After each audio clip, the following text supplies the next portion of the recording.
Good evening and welcome to Saskatchewan Votes 2020. I'm Sam Maciag. Tonight we are live on CBC television in our election studio at the Provincial Archives, coming to you from Treaty 4 territory, the original lands of the Cree, Saulteaux, Dakota, Lakota, Nakota, and homeland of the Métis. We are live streaming on CBC Gem and CBC Saskatchewan's Facebook, Twitter, and YouTube accounts. We're also live on our website, cbc.ca/sask, and we will be live on CBC Radio starting at 8 o'clock. The polls are closing in less than 30 minutes, and we'll bring you results as soon as they start coming in. This has been a unique election. Hundreds of thousands of you have cast your votes by mail and in person during a global pandemic. No matter the results tonight, this will be a night for the history books. Let's take a quick look at the party breakdown in the legislature before the campaigning began. Going into this election, only the Saskatchewan Party and the NDP had seats. The Sask Party dominated with 48 of the 61 constituencies in this province, most of them in rural areas with a few in key city ridings. The NDP had 13 seats in some of the biggest cities and up north. Watching the results closely tonight is one of the top political minds in our province, provincial affairs reporter Adam Hunter. Adam, what are the key ridings that you're going to be watching tonight? We're going to be watching the cities, because that's where these parties spent the majority of their time campaigning. Regina, Moose Jaw, Prince Albert, and Saskatoon. And we're going to take a look at some of those ridings right now. We'll keep an eye on. The first one is Regina Pasqua. The incumbent is Mohammed Fayez. His big competition in this one is Bujin Brar of the NDP. This is one the NDP is targeting, Sam, and they really want to take away from the Saskatchewan Party. If they can get one of these seats in Regina they're targeting, they could be in for a pretty good night. We're also going to take a look at Saskatoon Meewasin. This is one we're going to spend a lot of time talking about, folks, tonight. We have Ryan Miley, the leader of the NDP. He's in a battle with Ryland Hunter of the Saskatchewan Party. In the previous two elections, the NDP lost their leader in 2011, Dwayne Lingenfelter, and in 2016, Cam Broden. Ryan Miley tonight will try and break that streak. And finally, we're going to take you to Moose Jaw Waccamaw. This is one that the NDP is targeting. Greg Lawrence is the incumbent. He won in 2011 and 2016. Narrow margins in both, Sam. This is one the NDP has been campaigning hard for. They have Melissa Patterson as their candidate. She's a table games dealer at Casino Moose Jaw. She's hoping to deal a win for the NDP tonight. Oh, your first pun of the evening. All right, close races this election could be up in the air for days to come. Adam, this is because of the amount of mail-in ballots. Let's take a quick look at that. Yeah, Sam, we have Election Saskatchewan tells us more than 61,000 mail-in ballots were requested as of today. We can tell you that there are more than 40,000 actually at the most recent numbers. As long as the ballots are postmarked on or before today's date and arrive by noon on Thursday, November 5th, they will be accepted. The final count will start on November 7th and could take several days. So we may not know the result in a few key ridings. Candidates can also contest close races, and results will become final on November 18th. And we know from Election Saskatchewan, Sam, that those results will start getting counted on October 28th. That's Wednesday. All right. Also joining us tonight is Stephanie Langenegger, the host of the Morning Edition on CBC Radio 1. Stephanie's been covering politics in this province for more than 2 decades. Tonight, she'll be talking to our political analysts. We have Leader Post and Star Phoenix columnist Marie Mandrake, and as is Vanier Scholar and PhD candidate at the Johnson Shoyamas Graduate School of Public Policy, Merelda Fiddler. Thanks very much, Sam. And we know tonight will be a historic night, no matter what happens. The Saskatchewan Party looking for its 4th majority win. And the NDP, the opposition, looking to rebuild after losing its last 2 leaders in the last 2 elections. Adam mentioned Meewasin, one of the ridings we'll be watching. Merelda, what else will you be watching for tonight? I think tonight I'll really be trying to sort of look and see if any of those new messages that the NDP tried to bring in actually have worked. So all of those new voices that they were talking about, trying to reach different communities. You know, what role are women playing in this election? That sort of thing. So I'll really be looking at those ridings. And then, of course, I have to always give a shout out to my hometown of Meadow Lake, because I'll always be looking at that riding. Murray, how about you? Well, elections are all about numbers, Steph, and the important number is the fourth mandate, as you talked about 60%. That's the Sask Party success level in past elections. Whether they maintain that will be fascinating because it affects the other numbers. The other big number, 13. That's the number of NDP seats right now. Less than that or at that amount makes for a very unsuccessful night for Ryan Miley and the NDP and may say a lot about their political future. Okay, we'll definitely be watching both the NDP as a party and the leader and his ability, Sam, to win his own seat this time. Thanks, Stephanie. 24 minutes until the polls close, and now we take you to the nation's capital, where we find CBC polls analyst Eric Grenier. Eric, you cover elections across this country. What will you be watching for tonight? Well, we'll be watching to see if this is going to continue the pattern of incumbent governments being reelected in the midst of a pandemic. We saw that in New Brunswick just in September and just a few days ago in British Columbia with the NDP winning the election there. The polls were suggesting that the Saskatchewan Party is the favorite to win tonight. And if they do that, it is going to be remarkable to win four mandates, four majority governments in a row. The last party to do that in Saskatchewan was the CCF under Tommy Douglas. So if Scott Moe and the Saskatchewan Party is able to secure that fourth mandate tonight, it is going to be historic, even if it is something that we're expecting to see in the numbers tonight. All right, thanks, Eric. From Ottawa to Saskatoon now, that's where we find the campaign headquarters of the two main parties tonight. Kendall Latimer is with the NDP. Bonnie Allen standing by at the Sask Party headquarters. Bonnie, what are you hearing from the people down there tonight? Well, normally on a night like this, the room would be already filling up, building towards the large crowd of people in those party colors, getting ready to cheer and dance and enjoy the revelry of the night if there's something to celebrate. But tonight, it obviously looks a lot different. If you just take a look around the room, this is the Sask Party headquarters tonight. It has a 30-person limit, and people will be physically distanced, mostly with media right now who are hammering back some last-minute coffees and squeezing in some food before the excitement really gets underway. And so it does look a lot different, but that doesn't mean that there isn't that same kind of energy and excitement beginning. You sort of get that tingle on election night, I think. And certainly the Saskatchewan Party believes it will have something to celebrate tonight. The ballot question this election will be, who do you trust to lead Saskatchewan's economic recovery? I know this for sure. It isn't the NDP. On day one of the campaign, Scott Moe made his case. Who do you trust? Then made it again. Who do you trust? And again. Well, the NDP's reckless spending will drive up the deficit, and it will drive up your taxes. Moe has been the Premier of Saskatchewan for nearly 3 years, ever since Brad Wall left the job. But this is his first election campaign as the Saskatchewan Party leader. With COVID-19 restrictions, he didn't have to shake hands or kiss babies. He stood at podiums and rolled out promises, including reducing power bills for a year, giving out home renovation tax credits, and continued spending on more hospitals, schools, and highways. As to how he will pay for it, despite a huge deficit, There will be no tax hikes.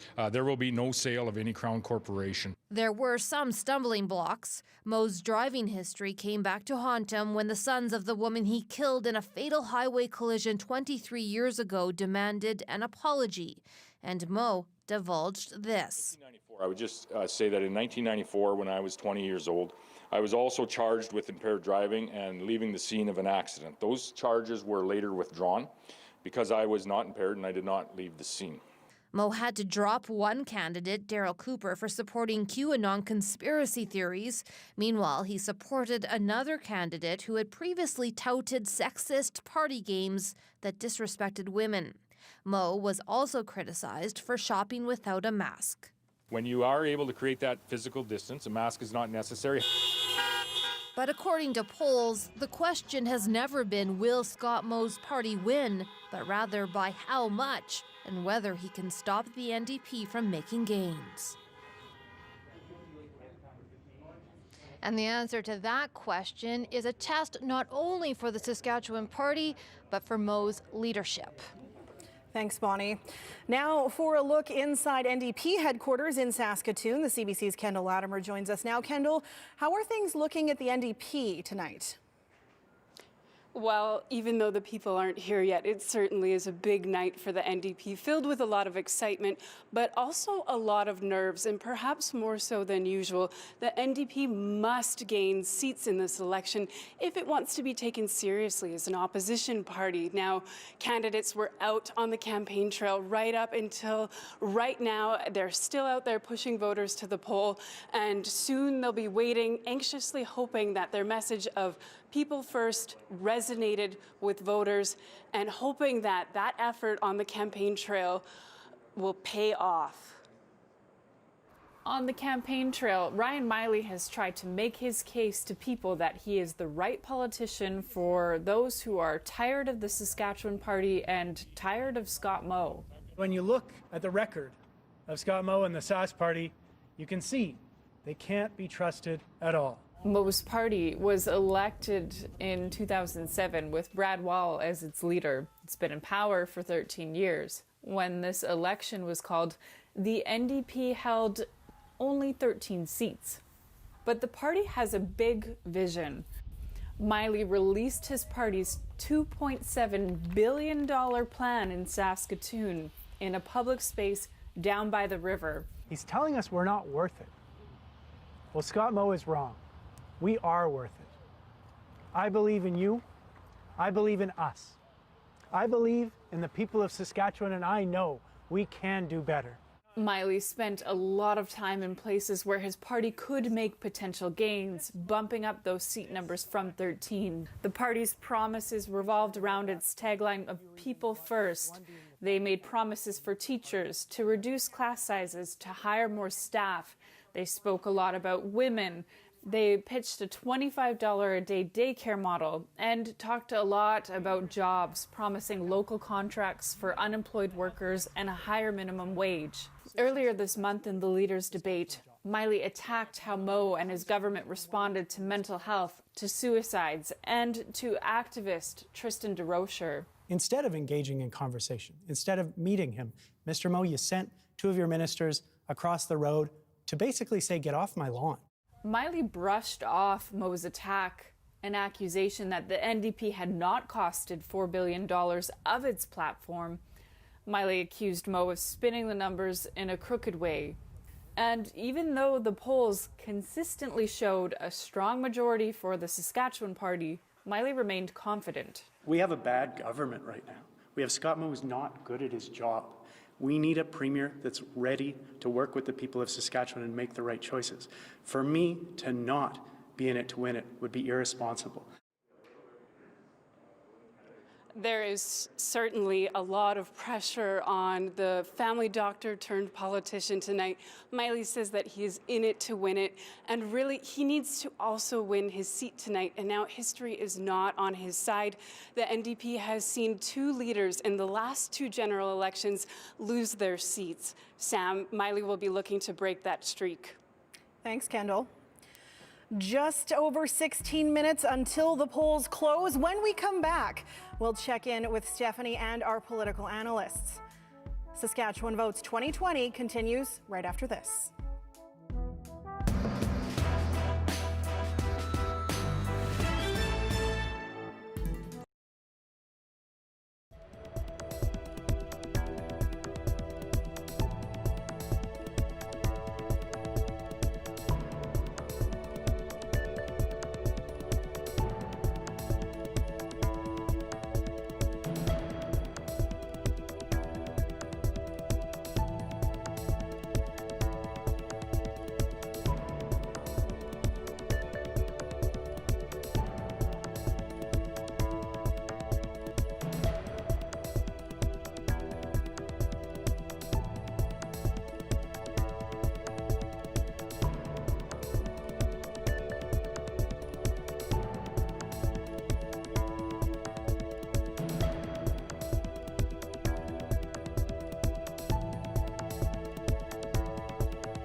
welcome back. We are about 12 minutes away from the polls closing.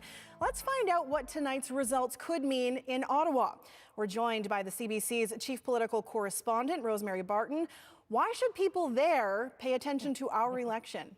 Well, because we love Saskatchewan, Sam, but also more seriously, obviously the federal government's going to keep a close eye on what's happening and unfolding there tonight, because as we know, it was about a year ago this week or last week that the Liberals were shut out of both Saskatchewan and Alberta. And it seemed like the biggest crisis facing the country at that time was the prospect of further Western alienation and how the West was going to figure into the government's plans. Of course, the pandemic has sort of upended that crisis, but it does remain. It is an ongoing concern for the federal Liberals, and certainly an ongoing frustration for people in Saskatchewan and Alberta. So whatever happens there tonight will give the federal Liberals a sense of who they are dealing with and how they have to move forward as they, as they find their way through the pandemic, but also through trying to create connections in spots where they don't actually have anyone elected. Speaking of connections, how will a Sask Party win affect our province's relationship with the Prime Minister? Well, I'm sure people know that Premier Moe and the Prime Minister aren't the best of friends. I think it's fair to say that that's probably not going to improve. But, you know, they do have a respectful relationship. I'll remind people that Moe, just before the throne speech, sent a letter to the Prime Minister outlining some of the ongoing concerns for him, his party, and he said the province, whether it be the carbon tax or ongoing concerns around equalization and health transfers. Scott Moe did lead the premiers at the seat at the table when the premiers all sat and talked with the federal government, and we now know that there will be a conversation, a virtual meeting on healthcare transfers before the year is out. So the relationship will continue. Justin Trudeau knows how to work with whoever will win, but certainly we know that between Scott Moe and Justin Trudeau there have been friction points in the past. I wouldn't expect that those would dissipate anytime soon. All right, thanks, Rosie. Okay, thank you. I want to bring in Stephanie Langenegger and our political panel for more on how the campaign has gone. Stephanie? Thanks very much, Sam. We know, of course, that this campaign was conducted during a pandemic. Merelda, what effect do you think that had on what we heard over the 27 days? You know, I really think that what we saw, thanks to the pandemic, was people in Saskatchewan really are risk adverse. They really do want to sort of double down. We want to hold on to where we are at right now. There's a lot of fears around, should we spend more money? How much is that money? And I think you had two parties talking about dollar figures, but I don't think people were really sure what those dollar figures meant. What would that mean for us? What would that mean for, 1 year down the road, 6 months down the road, even next month? I think there were a lot of places there where we expected, a party led by a doctor to kind of really move out in front. But I think that sort of shows that a lot of times people judge governments maybe not necessarily based on the elected leaders, but on the people that they're working with, such as Dr. Shahab, where, that expertise people felt largely sort of comfortable with. Murray, we've talked before about whether a pandemic favors an incumbent. Certainly in this case, the incumbent, Scott Moe, was knocked a bit off his talking points for at least a week during the campaign. We saw in Bonnie's piece he had to address another charge of impaired driving. Later, the charges stayed, as he said. What effect did that have, do you think, if any? It's weird to assess because there was that whole entire week where the Sask Party just lost their campaign. And normally that's a disaster for a political party, whether they're the governing party or not. Yet I don't know if it really did make a dent into the final Sask Party message campaign. It was so solid, and they obviously are working from such a solid base in rural Saskatchewan, and some 31 seats last time that they won by 2,500 votes. The whole issue related to his impaired driving, which he didn't previously announce in this case, and the car crash resonated strongly in certain elements of social media, but I don't know if it resonated in the rest of the province, because there was polls coming out in the middle of the election basically saying that Scott Moe is far, far more trusted than Ryan Miley. So figure that out. In that sense, I don't really think it resonated all that much. Does that trust then lead to adhere more to the party than to the man, do you think? Sometimes it's hard to separate between the two because there was such a continuous move from Brad Wall to Scott Moe, obviously, it was seamless in some ways. You basically went from one leader to the other, and everyone thought the loss of the charismatic Brad Wall was going to be a bad thing. Well, you know, as it turned out, because he had the support of 23 caucus members, they just were able to go on as they left off, and they started building their team. I think they have 39 incumbents running. They have all 18 cabinet ministers running. That's an incredibly solid base from which any politician should be running. Merle, you were here on debate night, so was Murray. There were talk about suicide, Tristan DeRocher. How much of that do you think resonated with people or may have affected how people voted? You know, I think a lot of people, when they were sort of looking at that, were trying to decide, should he have talked to him or shouldn't he have? And is this where we really want to be? And I think that night there just wasn't enough there. Miley just didn't go hard enough at Moe on that to really make people sort of say, yeah, I really think something else could have been done there. All right, thanks very much. And of course, we'll talk lots more throughout the evening. Sam, back to you. All right, thanks, Stephanie. Just 6 minutes till the fun stuff. That's when the polls close. Stay with us. We'll be right back.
We are counting down the seconds now until the polls close.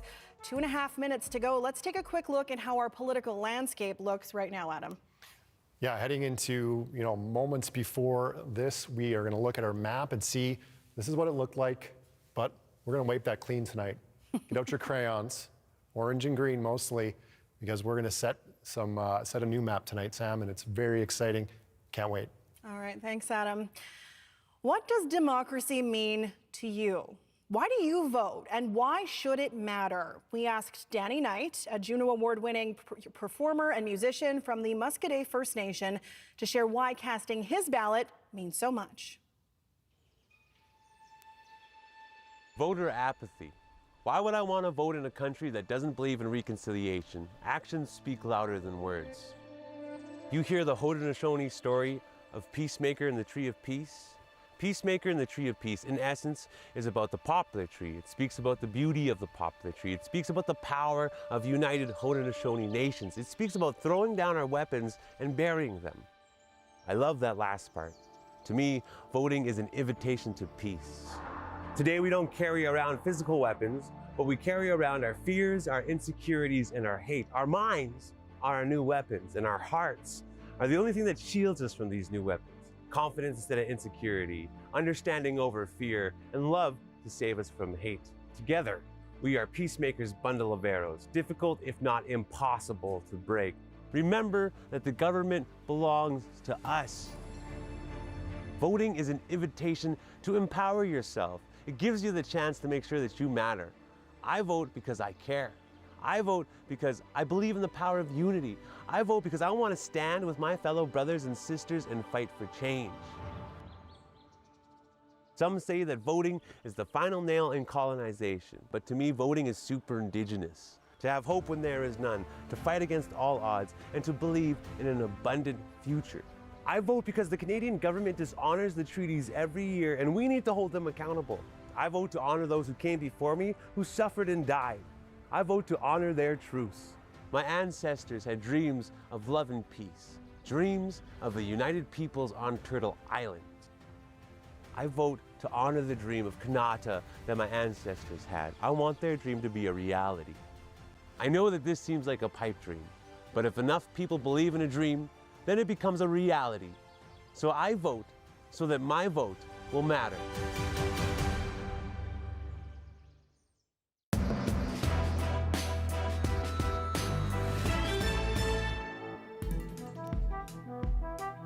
The polls have closed. Tonight, history will be made where Saskatchewan's history is stored.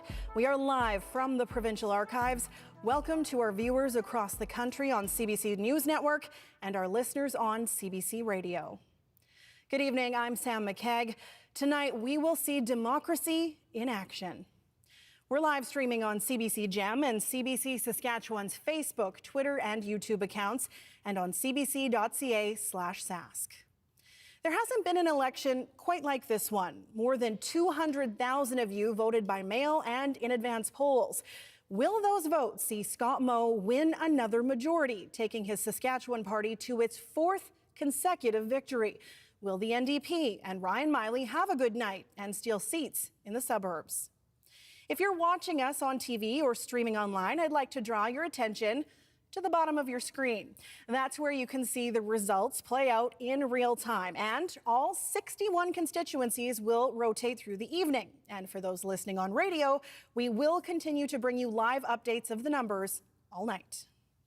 It's been a tumultuous 4 years here in our province.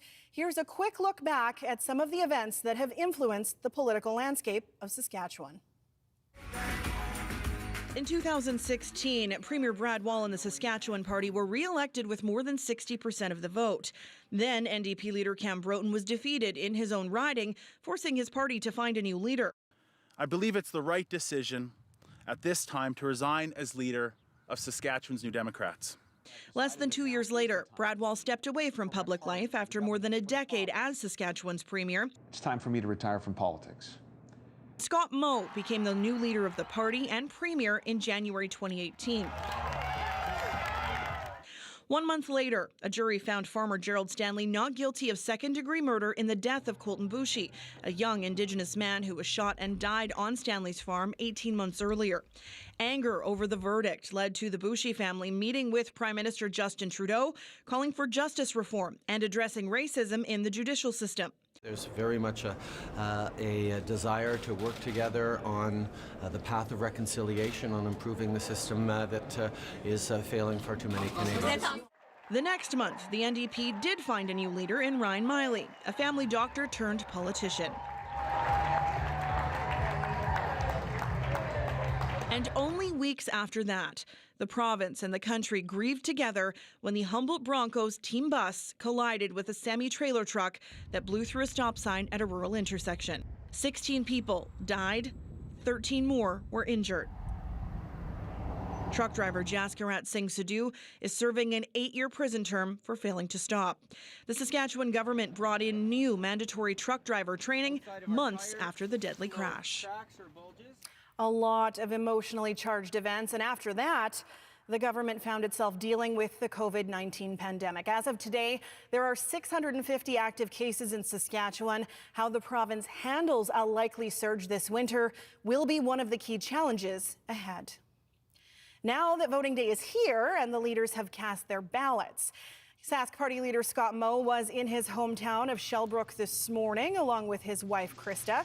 He voted at the Sandon High School with a few supporters in tow. As for NDP leader Ryan Miley, he took advantage of the advance polls and voted last Wednesday in Saskatoon-Meewasin along with his family, friends and supporters. The CBC's provincial affairs reporter Adam Hunter is monitoring results tonight.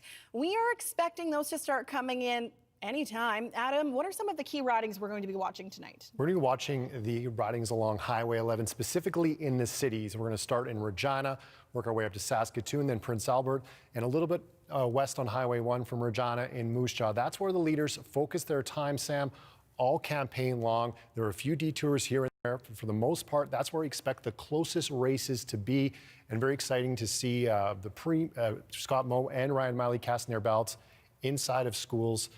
We know that schools were closed down today. We don't close schools for blizzards in Saskatchewan, but we close schools down for people to cast a ballot in a pandemic. That's pretty cool. We did have, when Scott Moe voted today, it was also not maybe the way he'd hoped it would go.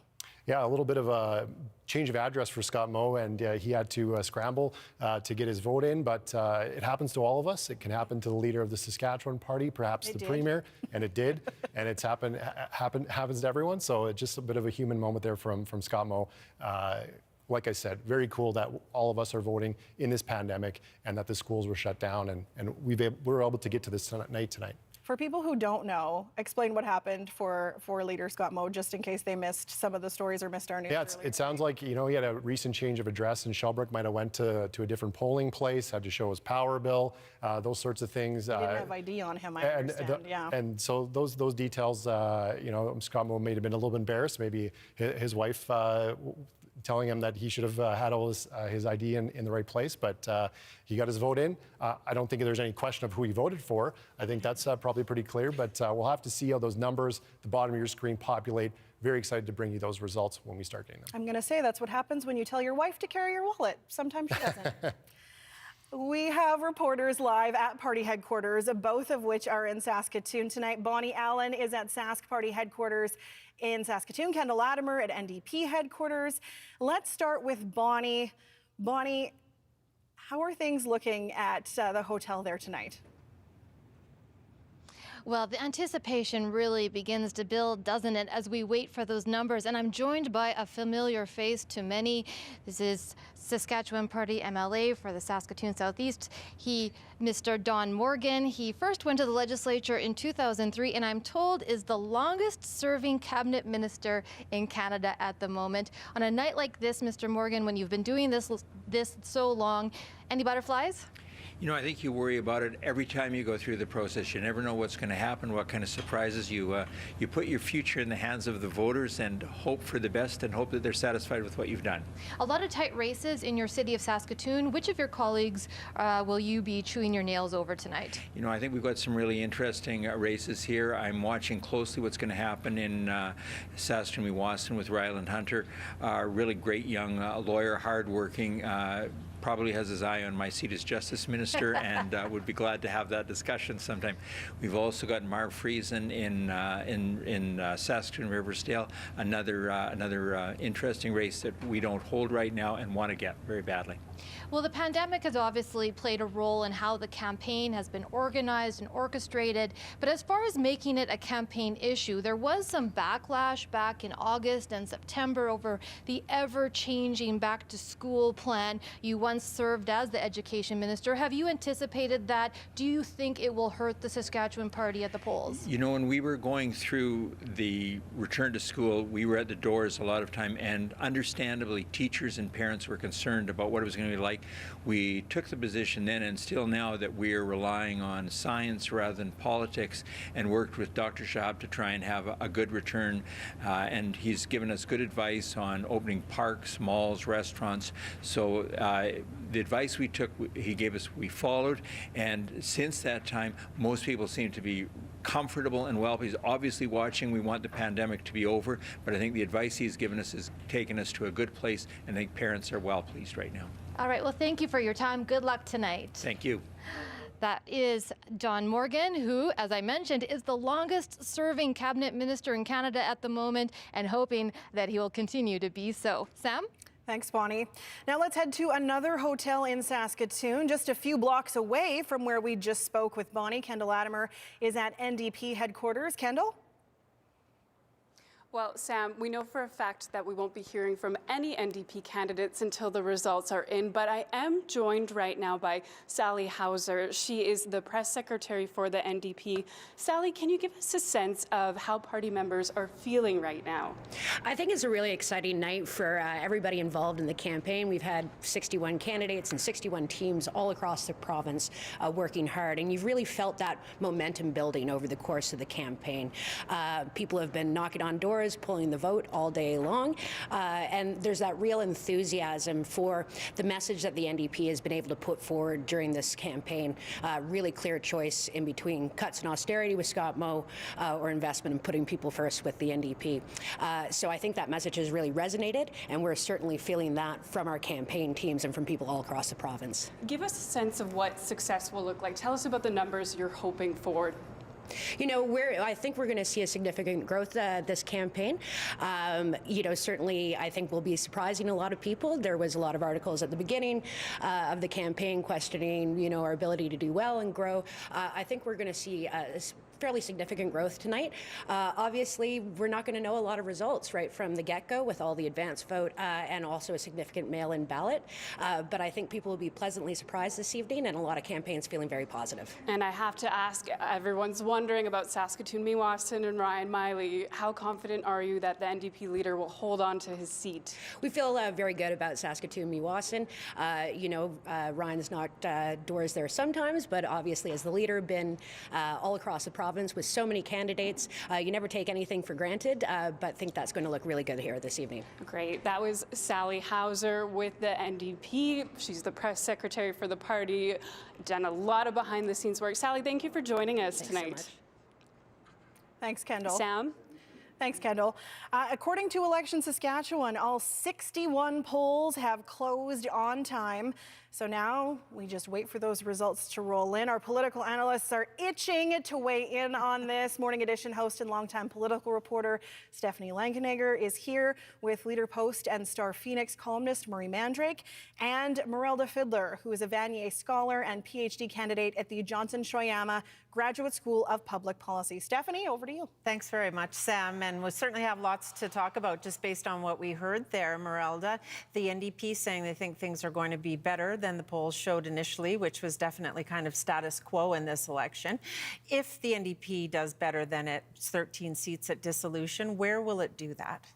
You know, I really think now that the polls are closed, I'm like, okay, let's get to the results. Let's get to the results, because this is where you see, like, were their messages really heard? Did they pull out those voters that they were really looking for? Did they get sort of, you know, teachers behind them when they were really talking about back to school plans? Are they able to sort of move beyond some of those historical things that have really weighed them down? Old moves by old party leaders who've long since left. So, you know, now's that time where you really get to see, you know, what have they done? Where are those messages? Where are they coming from? And who heard them? Well, an optimistic Sally Hauser, but Don Morgan salivating at the prospect of Riversdale, Murray. The last time the NDP lost Riversdale was to a gas jockey in the mid-'80s, I do believe. That's absolutely right. And for those that don't know, Riversdale is the seat of Roy Romanow, former premier, Lauren Calvert, former premier. Only on one occasion, and basically since it's been a seat, has it gone to anything other than the NDP. If the Sask Party win it from the NDP tonight, it's a very bad sign. Everything indicates that the NDP are in trouble as per the early polls. My newspaper did a poll saying they're 27 points down. Sally Hauser talked about those articles where they were less than positive about the NDP prospects. My name might be on top of a couple of them, I suspect. But unfortunately for the NDP, this is the reality that they face. They're heading into a fourth term as perhaps the opposition. And the question right now is how big or small an opposition they will be after the 13 seats. And they have to look at where they can win, which in Saskatchewan generally is their traditional urban base in Regina, a little bit less so in Saskatoon, but there's opportunities.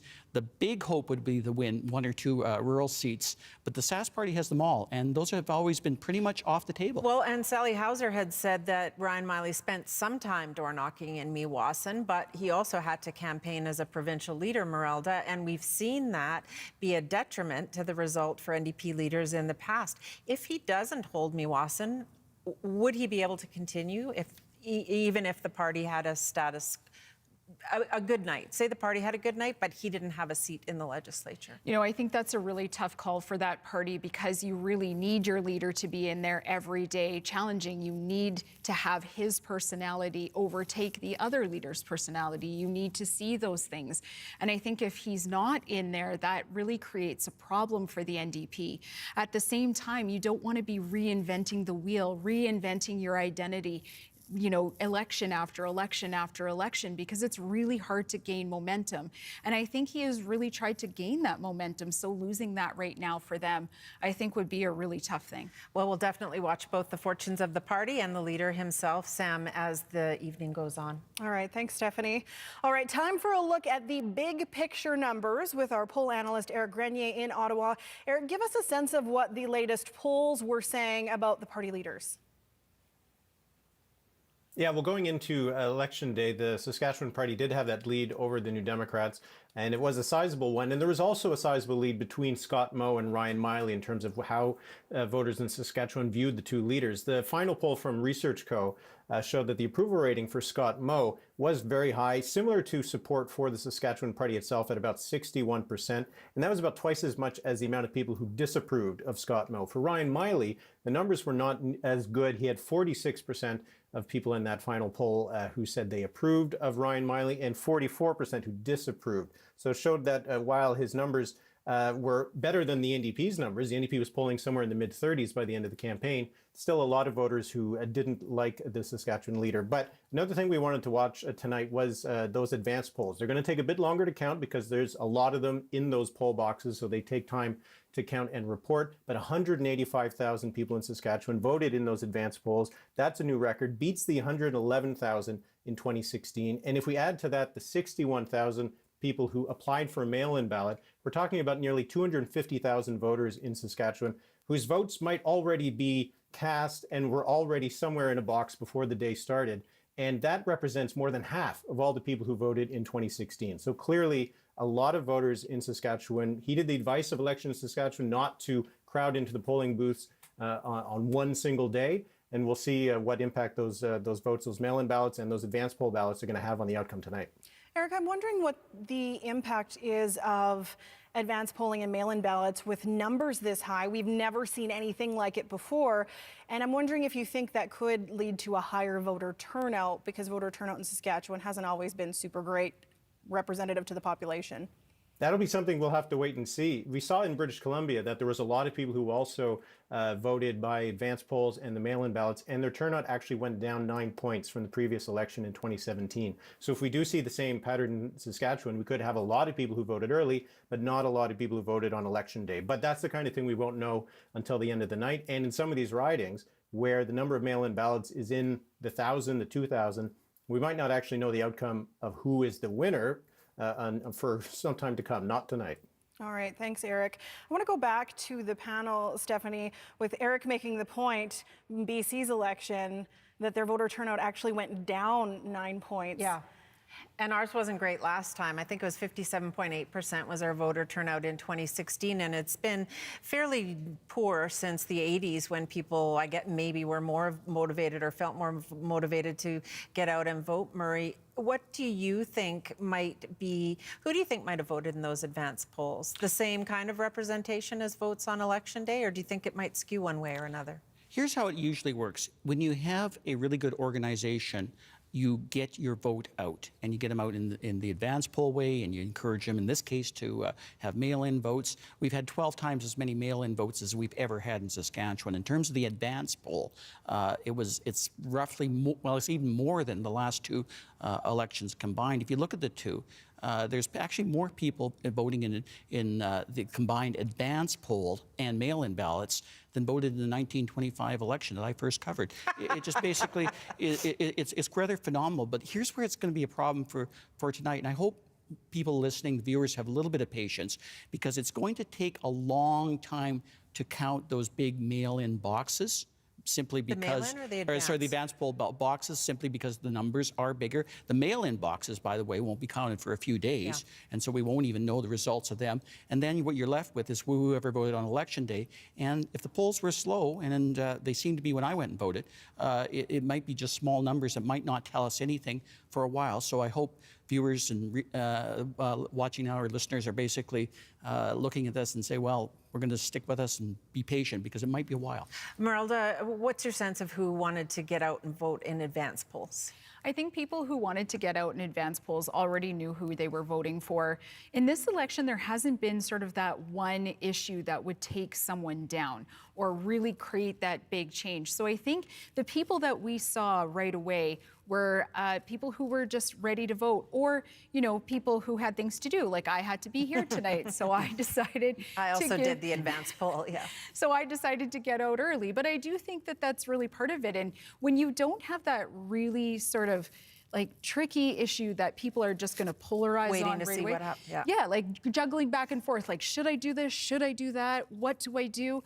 I think that's when people are like, well, I'm already decided. Let's just get that out of the way. And then election night, you can hang out with us. Well, we'll definitely be watching whether decided voters and also third parties, which we haven't talked much about yet because they haven't been much of a factor, Sam, in our recent elections. Thanks, Stephanie. Something to consider, too, there are COVID-19 protocols when it comes to counting those ballots. And we did learn from Election Saskatchewan that everyone is wearing gloves and everyone is wearing proper PPE. Think of all the times you've counted something and licked your finger and touched a piece of paper. You can't do that tonight. So it is going to take some time. In 2016, results started coming in after 12 minutes. We're now 20 minutes past the polls closing. Let's check back in at Sask Party headquarters with Bonnie Allen. Bonnie?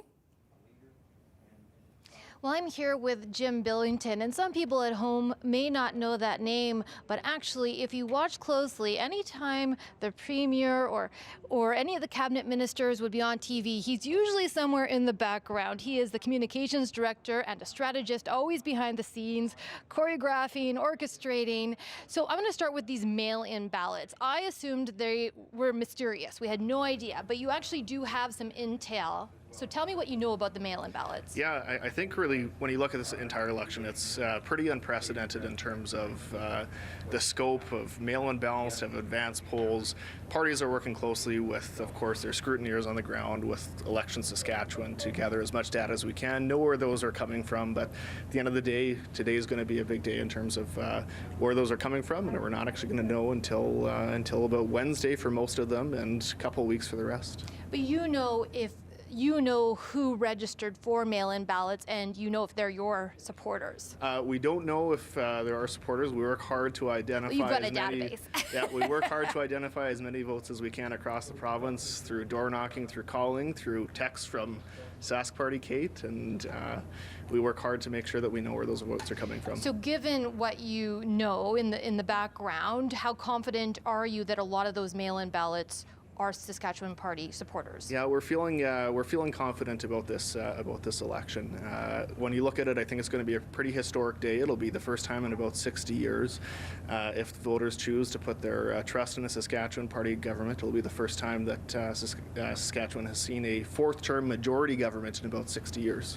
So most of the campaign stops, as we know, were in the cities. We saw you a lot in Regina, Saskatoon, Prince Albert, North Battleford, Moose Jaw, barely dipping a toe into rural Saskatchewan. What was the strategy behind that? We know where the battlegrounds are going to be. You look at the 2016 election results and you see the tight races there. Those are probably going to be tight again this time. So we're focusing on those races. Again, you can't take anything for granted though. And so when we're going across the province, we try to make as many stops as we can. If we're going between Saskatoon and Regina, you stop in Davidson. So we've tried to make as many stops as we can, both in the urban centres where there are some pretty tight battleground ridings, but also out through rural Saskatchewan and through our small urban centres. Last question, you mentioned the battleground ridings. Name two of your candidates that you're worried about tonight. I don't think we're worried about any of our candidates tonight. We've got a strong team. We've got a strong team that's working across the province. We're actually looking at some gains, I think, in cities like Saskatoon. We're looking with some strong candidates like Ryland Hunter, Marv Friesen, and Saskatoon Riversdale. So we're feeling pretty confident tonight. All right, thank you, Jim. Thanks so much, Bonnie. Good luck, Jim Billington, Communications Director, Political Strategist, predicting some gains for the Saskatchewan Party tonight. All right, thanks, Bonnie. I do promise that Adam Hunter is here. We don't actually have any results yet for you to weigh in on, so I actually want to go back to the panel and do a little like, hi, bye. What a tease. Because we heard Jim Billington talk about Kate from the Sask Party in the text messages, and Murray, you have a theory on how that's going to impact this election a little bit. Kate, for those people that don't know, from the Sask Party, was texting all of us at one point or the other. And if you answered Kate's text, Sask Party was really interested in you. They would follow up, they would pursue and identify you as a voter because they were asking or if a non-supporter, or a non-supporter. But if you were someone who indicated you were supporting the Sask Party, there was massive follow-ups, making sure you're going to get out to vote. And I'm sure, Sam, that basically that's where they are right now. They're looking at those votes, and they were looking at them before, getting them out to the advanced poll, getting them to the place where they needed to be. If there's a small turnout, that usually favors the government. So what we might be seeing, quite realistically, is most of the votes being cast already. If you look at that 240,000 either mail-in ballots, about 60,000, 100,000 in advanced poll ballots, that's more than half the voters in the Saskatchewan election last time. So that might be where the concentration was. The NDP, I don't think, really had quite the same emphasis and as a Kate. They were looking at the door-knocking method. A lot of their candidates were nominated later. And that's problematic when it comes to making that contact, making the connection so that you can get your candidate talking to the voters and interested in voting. In that sense, that's another huge advantage the Sask Party have. And I think right now that maybe that's why things are slowing down right now. They're counting those big boxes of advanced votes right now, and that's why we're talking as opposed to actually having actual results. Merelda, we were talking about earlier about some of those advanced polls, and if they do, as Marie, if that's a result of the Sask Party getting out the vote, what couldn't the NDP capitalize on a third-term government that's running a $2.4 billion or $2.1 billion deficit and projecting massive debt into the future? What couldn't the NDP capitalize on then? You know, I think what they can't capitalize on right now is getting the old guard of their party together with the new guard of their party. And you see it, you know, especially playing out in social spaces, barking back and forth at each other on Twitter, not really connecting, you know, with the national NDP leader, or having, you know, issues in between, articles coming out and then another space coming out, and then not really having sort of that clear machine. Like, you have to have, everyone has to be together. If you're going to take down a party that has that big of a majority, everyone has to be on side. And you didn't see that this election. And I think, if anything, that one piece that's missing is everybody working together and really working as an election machine. We'll definitely watch that. Murray and I are old enough to remember when the NDP was the party that was the best organized in the province. We'll see if they live up to that tonight or not, Sam. Thanks, Stephanie. Still no results in just yet. It is going to take some time with those COVID-19 protocols. It is 26 minutes since the polls closed. I want to go back to Eric Grenier because, Eric, we have a lot of special things in Saskatchewan, and a lot of former politicians from here have gone on to do great things in other places. Yeah, when we think about Scott Moe and Ryan Miley, both of them, provincial leaders, whether they have a future in, say, federal politics, not really high on lists that people have for future national leaders. But if you think about some of the ones that have come from Saskatchewan in the past, you have Tommy Douglas and MJ Coldwell, who are both leaders of the CCF and the NDP at the federal level. Even at the Conservative Party, you have John Diefenbaker, who, of course, was the Prime Minister. He was a leader of the Conservative Party in Saskatchewan itself before he went to the federal stage. Andrew Scheer, just recently the official opposition leader, defeated in that election. He was an MP from Saskatchewan, and from the Liberals, hasn't had a leader from Saskatchewan, but Mackenzie King, for the longest time, was actually the MP from Prince Albert when he was defeated in a riding in Ontario. So even if you're not from Saskatchewan, voters in Saskatchewan have given spaces to some federal leaders in the past. Thanks for this, Eric. I was tempted to interrupt Eric because I was so excited to see that there are numbers on the board. And with numbers on the board, let's go to Adam Hunter for some results. Sub me in, I'm ready. We have some ridings to report on right now. Finally, the Battlefords. This is Jeremy Cockrell, 86 vote lead over Amber Stewart, just 7 of 55 polls reporting. Cockrell's taking over for Herb Cox, a longtime MLA in the Battlefords. Go to Regina Northeast. This one we'll be watching closely. This is a rematch of a by-election, a very recent rematch. Gary Gruel lost to Jens Peterson in that by-election. The NDP incumbent is down right now by 28 votes with just 2 polls reporting. So, of current, this is Everett Hinley's seat. He's leading by 12 votes early on, of course, with just 1 poll reporting. Hinley is the government's House leader. Of course, Sam taking over for Brad Wall in that seat. Regina Gardner Park, Jean Mikowski, a familiar face to political watchers and football fans here in Saskatchewan. Cabinet Minister leading by 2 votes early on, just 1 poll reporting. Saskatoon University, this is one we'll watch all night. This is very close, one of the closest races in 2016. Erica Lawson is the incumbent, and this is a rematch. Jennifer Bowes of the NDP, and they are in a dead heat, of course, very early on with 3 votes each. And it's 1 poll reporting there. Sam, I appreciate you including me in the show. Brilliant analysis from the political party.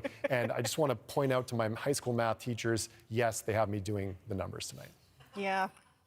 How'd that happen, hey? You went there. All right, we have 15 seats now for the Sask Party, 3 seats for the NDP, 43 polls still, or 43 seats rather, to still come.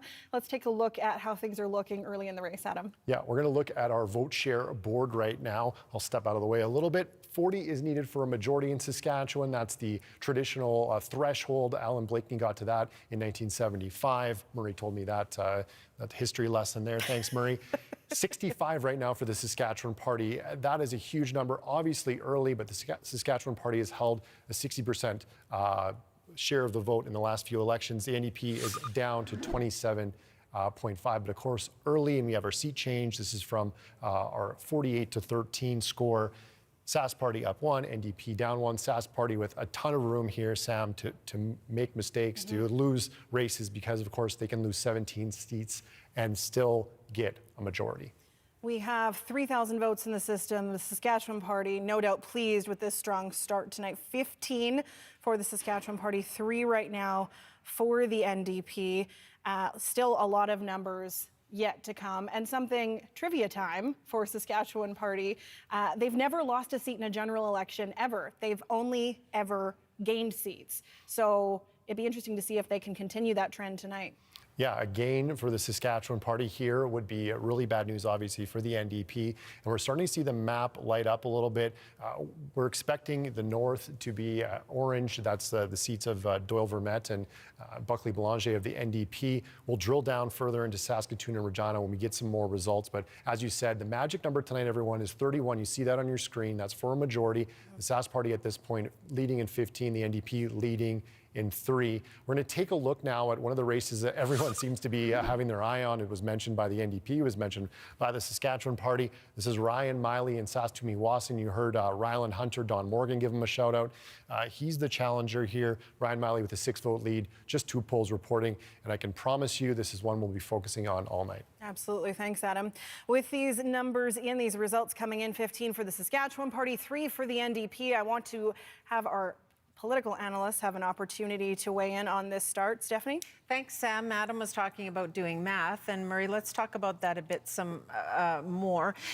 During this election, you talked about the Scott Moe pushing trust. Who can you trust? Who can you trust to manage us out of this pandemic and the economy of the future? Why do you think that that argument resonated with voters and that the NDP couldn't counter the narrative that you shut down hospitals, you shut down schools in the 90s? For those that don't know, looking from elsewhere in the country, the Sask Party does not have a good record at balancing budgets. This was happening long before we had the pandemic problems and other things. This is a government that particularly likes to build, and as you said, they love to state how much capital spending that they made, and the big problem in the NDP years was they didn't make enough capital spending.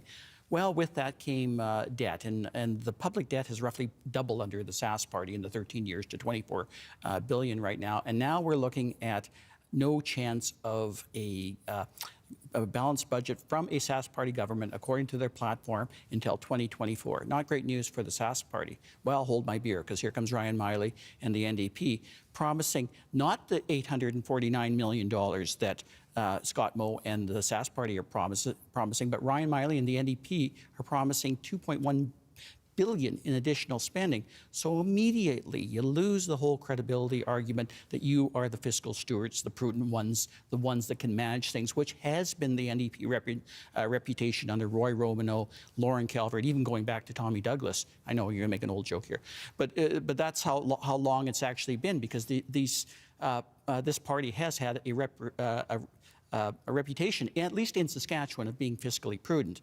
Now that's a big problem under Ryan Miley, who likes and talks about spending a lot of money, and I don't know if that's worked for him. Marilda, also on the numbers, what difference does it make to an opposition to have 13 or 11 or 20? How much difference does that make to a party? Yeah, money, office space, parking. But also the ability to really challenge and to develop your own areas of specialty. All of these leaders are hoping to get elected in the next election, and what they really need to do then is to have a little bit of room. So if you have to be the critic for Indigenous affairs, and you have to be the critic for, agriculture, plus you have to be the budget critic and everything else, that's a lot of work on, particularly new MLAs. That wouldn't be my wheelhouse to take on all of those things. So there are a lot of things that have to happen there, and they really do need to have a few more people so that they have a bigger voice there, and that they have, what was a pretty diverse group plus extra women. Those voices are there as well. All right, well, we'll watch all that play out, Sam, as you continue to get results in. Holy moly, do we ever. We just got a really big, what we would call, numbers dump. And the Saskatchewan Party now has crossed that magic number that Adam was talking about. 37 seats right now, the NDP trailing with 6 at this point, with 18 seats still to come, Adam. This is a very good sign for the Sask Party early on. You see that scoreboard, 37-6, still 18 seats we're waiting to see, but you see the map behind me here. starting to be littered with Saskatchewan Party green. We're inching closer to the Saskatchewan Party looking really good tonight in this election. We're going to look at some more results here right now. We have Regina Lakeview. This is the incumbent Carla Beck with a 45-vote lead with just 2 of 49 polls reporting.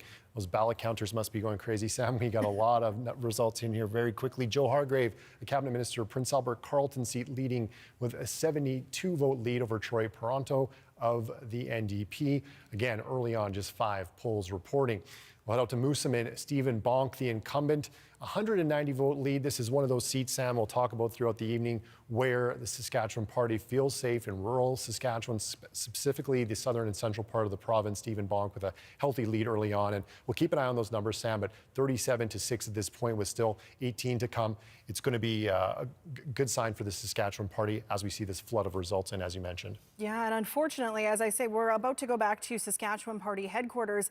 This is not the atmosphere we would have seen 4 years ago in 2016. Bonnie Allen is there right now because the room is empty because of COVID-19 protocols, unfortunately, Bonnie. So it's a little different with a giant lead like this in the room that you're in.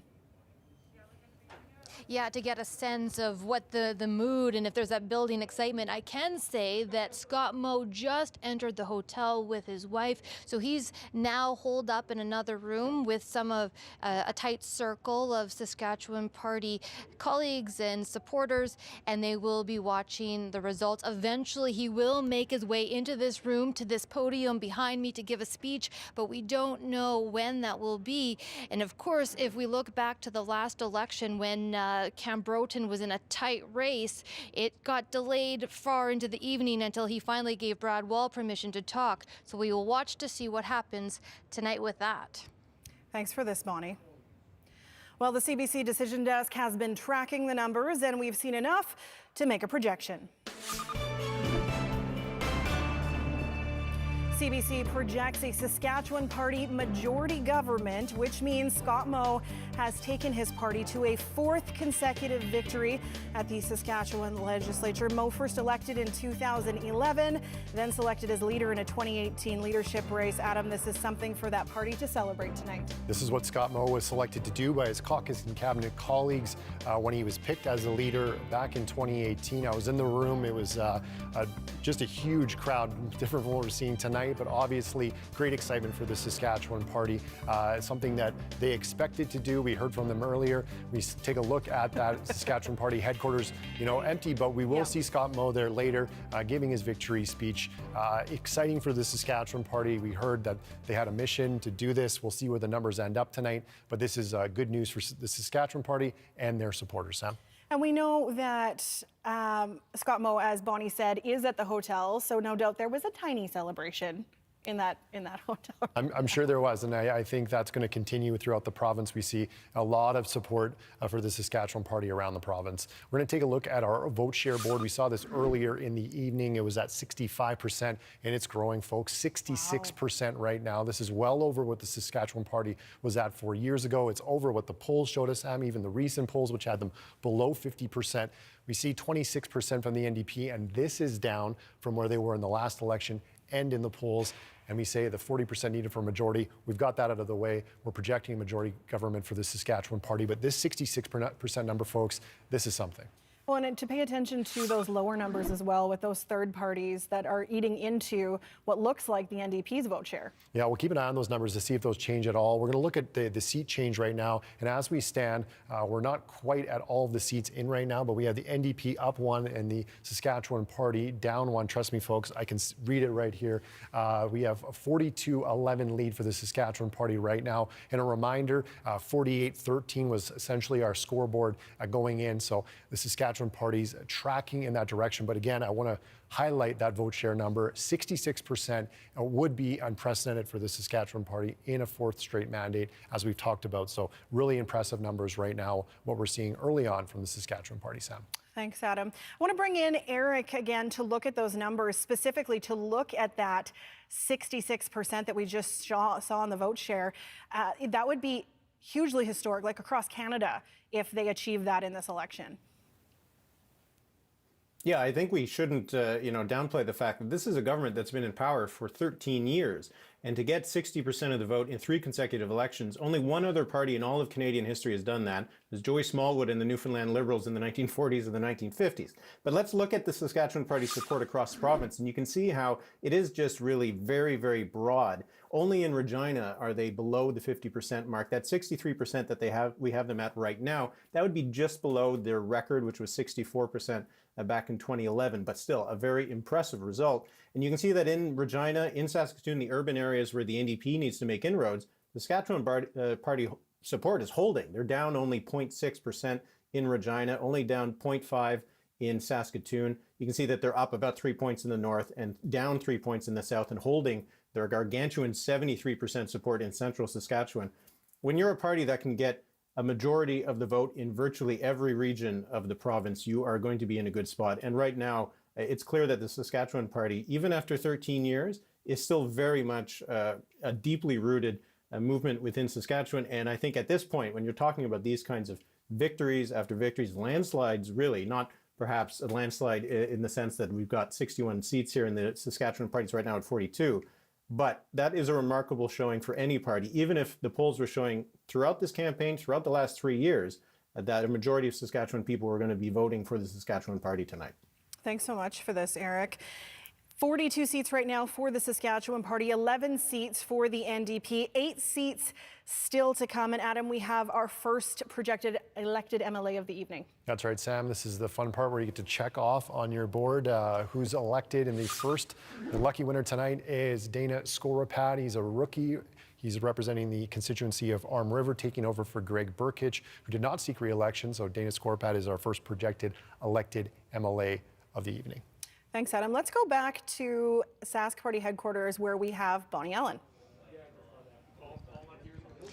Yes, I'm here, as you know, at the Saskatchewan Party headquarters, and I will say that although there wasn't a big cheer in the room, there are Saskatchewan Party candidates and supporters just through that wall, and I could hear the cheer through the wall when CBC projected that majority government. And I'm joined by Minister of Energy and Resources, Bronwyn Eyre. Congratulations, CBC is projecting a majority government for the Saskatchewan Party. What's your reaction? Well, my reaction is it's a strong day for the economy in Saskatchewan. It's a strong day for economic recovery coming out of what has been a very challenging time, of course, with COVID, impact on families, on businesses, and this was a clear and loud acceptance of the approach that we've taken, a strong and steady recovery and plan for recovery, and so we're very, very pleased tonight, very exciting. Oh, wonderful. Good luck in your riding, and congratulations. The Saskatchewan Party headed back to the legislature to form a majority government for a 4th term. Thanks, Bonnie. I want to, before we go back to the panel, I want to look at the results for Bronwyn's riding to see how she's doing in the polls, Adam. Now let's take a look at Saskatoon, Stonebridge, Dakota. We just heard from Bronwyn Eyre, rocking the same green blazer in her photo. 179 vote lead right now over Judikale Mokumi of the NDP. This is, as Bonnie mentioned, the Minister of Energy and Resources, and considered one of the safe urban seats for the Saskatchewan Party in Saskatoon. They have 5 cabinet ministers running for re-election in Saskatoon. All right, thanks, Adam. Stephanie, 45 for the Sask Party, 13 for the NDP, 3 seats to come. We are probably going to see things move back and forth a little bit as the scrutineers and the counters work through all those ballots in their gloves. Absolutely, Sam. And we said at the beginning of the night it would be historic at Murray if this party, the Saskatchewan Party, were to win a 4th majority. How'd they do it? They did it by relating to the voters, particularly the rural voters, far better than the NDP have for decades now. And that's the simple reality of politics in Saskatchewan right now. Likely, according to our population, we probably have a disproportional number of rural seats that will likely change. But as it stands right now, politically speaking, agriculturally speaking, we're a very rural province. And by the looks of it, I think the Sask Party is on its way to maintaining all 29 of its rural seats. That was its base. It went into this election with basically 31 seats in its pocket, 31 seats that had won by 2,500 votes or more. And only 6 times in the history of this province has a party ever lost a seat that had won by 2,500 votes or more in the previous election. So that's how great it was for the Sask Party going into things. That's coming into play right now. For the NDP, They're stuck right where they were, 13 seats. This is not a good night for them, but this isn't their night. This is the Sask Party's night with a historic fourth-term majority, something we haven't seen unaided by another party since the days of Tommy Douglas. Merelda, what are you seeing tonight? Tonight, I really see that, we have sort of talked a lot about all of these other issues in the media, right? There's a lot of focus on the pandemic and those sorts of things. So it's interesting that all of these rural ridings with almost no discussion of agriculture, almost no discussion of how you're going to help these rural communities, almost no discussion of the difference between living in a city versus living in a very small community and how you manage things like the pandemic. It's surprising that without any conversation of that, it's such an automatic vote. So I think the challenge will be then as you go in, yes, tonight's a historic night, but now you've got to start talking to those people and you've got to make sure that they understand that you are there to support them and that you are going to do things for them, because otherwise they voted for you and then very quickly that dynasty starts to shift. Yeah, and early days, but I've been noticing some Buffalo Party candidates running second, Sam, in the rural seats. So we're seeing a challenge, but not from the NDP. No, and we can look at some of those results a little bit later on, but I know that it'll be interesting to see how the Buffalo Party and the Progressive Conservative Party of Saskatchewan could split some of those votes, and it'd be interesting to see if the NDP or the Sask Party comes up the middle on whichever the opposite. I can't think of the word. Yeah, the Buffalo Party's in second place in 5 ridings right now, as Stephanie points out. So that's very interesting, and that's maybe some of the reason why we see that NDP percentage of vote go down. We're still waiting for 3 ridings to report. 2 of them are grayed out here on the map. You can tell that. We're going to look at some results now from some different ridings. We look at these are this is a gain, would be a gain for the Saskatchewan Party. Gary Gruel in Regina Northeast, a 41 vote lead over Jens Peterson, the incumbent. 9 of 51 polls reporting here again a rematch of the by-election a couple of years ago. We'll head now to Saskatoon, Riversdale, Marv Friesen. This is one that Don Morgan and Jim Billington from the Saskatchewan Party pointed out. They were targeting. This would be a gain, 24 vote lead over Ashley Hicks. She is trying to replace in Riversdale the former candidate Danielle Chartier, who did not seek re-election. Marv Friesen lost to Chartier in 2016. And this is where the emotional roller coaster begins. Yes, look at this. Rylan Hunter with a 15-vote lead, 8 of 51 polls reporting over Ryan Miley. This is going to be a theme of the night, one we're going to continue to watch and continue to monitor. And it's one that we heard from Don Morgan specifically say, we're looking at Rylan Hunter in Saskatoon-Meewasin, and Sally Hauser of the NDP told Kendall Latimer that they felt good about Ryan Miley in Meewasin. Of course, it is early, but Rylan Hunter leading Ryan Miley right now early on, Sam. All right, thanks, Adam. Let's go to Kendall at NDP headquarters right now, just to get a sense of how things are there. Kendall? Well, Sam, this was a party that at the beginning of the night was expressing a lot of optimism. They were trying to ride that momentum that they were really feeling in the last stretch of the campaign. But as we're seeing these numbers come in, the party is not seeing the results that they had wanted to see. And that's got to feel a bit like a deflated balloon, if you will. The atmosphere is clear. It's still quiet here. It's unclear yet. We don't even know if Ryan Miley will hold on to his seat right now. It's flip-flopping around, but the latest numbers show that he is trailing. And that's a huge hit to the party, Sam, because as you've heard all night, the party needed to make gains. It needed to make gains in the city, and NDP leader Ryan Miley needed to hold on to his seat. Now, seeing where the numbers are at right now and what's been coming in, it's not clear yet whether or not that will happen, Sam. All right, thanks, Kendall. Looking at some of the data as it rolls in, there are 3 seats still to come. All 3 of those are Sask Party holds, and 21 seats are within a 100-vote margin. So it's close. Yeah, it's close early on, and we'll watch all those tight races. We're going to look at some ones that are not so tight right now. Weyburn Big Muddy, that's my favorite riding name. We can give that check to Dustin Duncan, the Minister of the Environment. And as Stephanie mentioned, the Buffalo Party is second place in this one right now. We'll watch Weyburn Big Money, that second place race. That's pretty interesting to see that. The Buffalo Party, of course, renamed, was formerly the Wexit Party and renamed themselves very recently. Everett Hindley here in Swift Current, healthy win over the NDP. We're giving Everett Hindley a check as well. He's the government House Leader who took over from Brad Wall in that seat. Well, at Martinsville Warman, this is a rookie for the Saskatchewan Party, so welcome to the legislature, Terry Jensen. He took over from longtime MLA Nancy Hepner in this seat. So we looked at 3 seats that aren't in the major cities that we were watching early on, and big wins for the Saskatchewan Party. Sam? All right, we have 1 seat just left to come. 45 seats right now leading or elected for the Saskatchewan Party, 15 for the NDP. Stephanie, it's going to be interesting as we continue to watch these go back and forth. How much I can hardly stand it. How much they're going to play spoiler. Some of those other parties may play spoiler for the NDP. They may well, because it's just flipped in Meewasin again. Ryan Miley has a staggering 1 vote lead on Ryland Hunter. So, and it is, the Greens have 11 right now, so the Greens are playing a role with just 11. And of course, Merelda, we know we'll have to wait some time. I think there were 1,656 mail-in ballots sent out in Meewasin.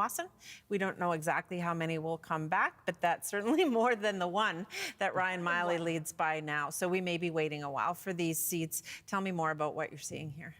I think what we're seeing here is just, I think both parties, but probably especially the NDP, tried to fight this election on ideas. And that's an interesting way of going about things. And I think that, those kinds of attempts are really admirable in the idea that, we want to talk about new ideas. We want to talk about, the potential for change and those sorts of things. But elections are really won on some real basics and really having that machine there and appealing to the broadest number of voters. And sometimes you do that really well and sometimes you don't. And it's all about the climate at that time. And there are a bunch of things that play into that. But I do think that in this particular case, we're seeing just some of those ideas just not really resonating. Even if people like them, those big issues of how much money are you going to spend just really sort of drug it down.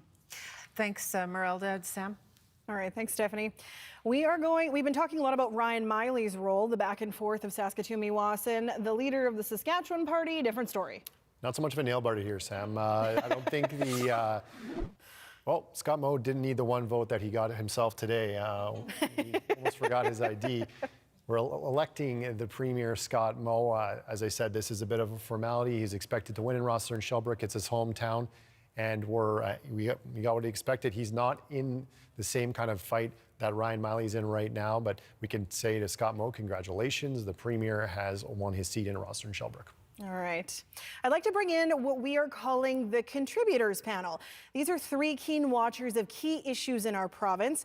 Juliette Bouchy is a lecturer at First Nations University and the University of Regina and an organizer of Black Lives Matter events in Regina.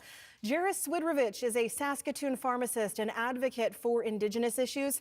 And Adrian Ivey is a rancher, agriculture advocate, and blogger based in Ituna. Thanks to all of you for joining us tonight. Juliette, starting with you, what's been the key issue for you during this campaign? Well, I am looking for, I'm really focusing on politicians to address many of the barriers that Black people and people of color experience in Saskatchewan, starting with better representation of Black people in the education system, and also in positions where they're able to make an impact, as well as to contribute in the decision-making process. Jairus, we've heard a lot about the pandemic within the pandemic, the opioid crisis happening in our province. What do you hope to see from the next government in regards to harm reduction and dealing with the drug crisis? Yeah, thank you. So first, I'd like to see mandatory anti-racism and anti-oppressive training for all regulated health and wellness practitioners versus the occasional and sometimes optional awareness types of training that we see take place. Secondly, in recognition that 100% of Saskatchewan is treaty territory, I would like to see our treaty relationship honored and strengthened. In the healthcare setting, this would mean both equal and equitable access and opportunity for Indigenous peoples in our province. For example, there's pharmacist reviews in my own profession of pharmacy that can be offered to eligible residents of this province, but it actually excludes First Nations people. So I would like to see policies open up and include Indigenous peoples in every opportunity in Saskatchewan. Adrian, what's one of the key issues that ranchers, farmers, people in rural Saskatchewan that they're focused on? Well, I think our economy has become more of a concern than ever, especially during these times of COVID shutdowns. And this is where agriculture shines. Food production is a major GDP driving force in Saskatchewan, and it's also an essential service. So it has been going on in full force during the shutdowns, during our growing season here. But for industry within an export-driven province, trade will be essential to Saskatchewan's economic recovery, and really something that our newly formed government is going to have to prioritize and really excel at. Juliette Bouchy, Jira Swidrovich, and Adrian Ivey, they make up our contributors panel, and they will join us again later in the program. We have just one seat still to come, 46 seats leading or elected for the Saskatchewan Party, 14 right now for the NDP. I want to bring back in Eric to look at some of the numbers and how things are playing out. Eric, what are you noticing as we see a projected majority government, Scott Moe winning his seat again? Yeah, we're not seeing a lot of changes from the last election. There's only a few seats right now that the incumbent party is not leading. And for the New Democrats, that's not good news because they needed to see some progress. They needed to make some gains. So let's take a look at where the NDP's vote is breaking down across Saskatchewan. And you can see that they really haven't had much of an increase from the last election. They're at 31% right now. They were just over 30% in the last election, so really not any progress. While they have just over 40% in Saskatoon, they're up about 3 points, and they're up 2 points in Regina. I think they were expecting a little bit better than that, and they certainly needed it to win some more seats. And I was looking at some of the ridings that are so far reporting in Regina. A lot of the ones that are currently the Saskatchewan Party is ahead. More of the ballots have been counted, so we might see some of that Regina number for the NDP go up as the night goes on. But clearly, if they needed to have, if they wanted to have something to take from this night, it would be some progress. It would be some steps forward that the NDP, while maybe not in contention for this election to form government, that they could have some signs that they could do it in the future. And that means making gains in Regina, Saskatoon, but also in the smaller cities like Prince Albert and Moose Jaw. And so far, we're not seeing any indication of that. So for the NDP, certainly a bad night. And because it's really a two-party system in Saskatchewan, that means if it's a bad night for the NDP, it's a very good night for the Saskatchewan Party. All right, thanks, Eric. Adam, one of the things we talked about at the beginning of the night is how we were really going to be watching the cities. And let's take a look now at Saskatoon. Yeah, we're going to zoom in on Saskatoon for everyone, take a look at our map. The NDP is hoping to spread out into Saskatoon. This great area is Saskatoon, Churchill, Wildwood. It's the number one on your board there with the seats to come. We're not sure what's happening there yet, but that's the only riding we don't have a result in. The NDP hoping to spread out in Saskatoon. They don't do very well in the suburbs. We'll take a look closer at some of these races here in Saskatoon, starting with Saskatoon Eastview. I can tell you that Matt Love is leading right now by 155 votes over Chris Garrett. Matt Love, a CBC Future 40 recipient in the past and a well-known teacher at Aidan Bowman Collegiate. Chris Garrett was sort of parachuted into this riding at the last minute after the resignation of the Saskatchewan Party candidate Darryl Cooper. So 155 vote lead with 23 of 53 polls reporting for Matt Love. Saskatoon University, Jennifer Bowes is a rematch of 4 years ago. She lost to Erica Lawson. She is now leading by 176 votes. Both of these, if they hold, would be pickups for the NDP in Saskatoon. Sam, we're going to look at one more here, Saskatoon Riversdale. This would be a pickup for the Saskatchewan Party, and Murray talked about it earlier. This is the seat of Lauren Calvert, the seat of Roy Romano and Marv Friesen with a 95-vote lead over Ashley Hicks of the NDP with just 19 polls reporting. So Saskatoon, we're getting a bit of flipping and flopping as we see those numbers look very similar to what we saw 4 years ago, 44-16 right now on your board. But we're going to wait for that one more to come in. But this is very similar to what we saw, even though we are seeing some changes in some of those races. We're going to keep an eye on this board and we're going to keep an eye on Saskatoon. 16 is the highest the NDP have been all night, Adam.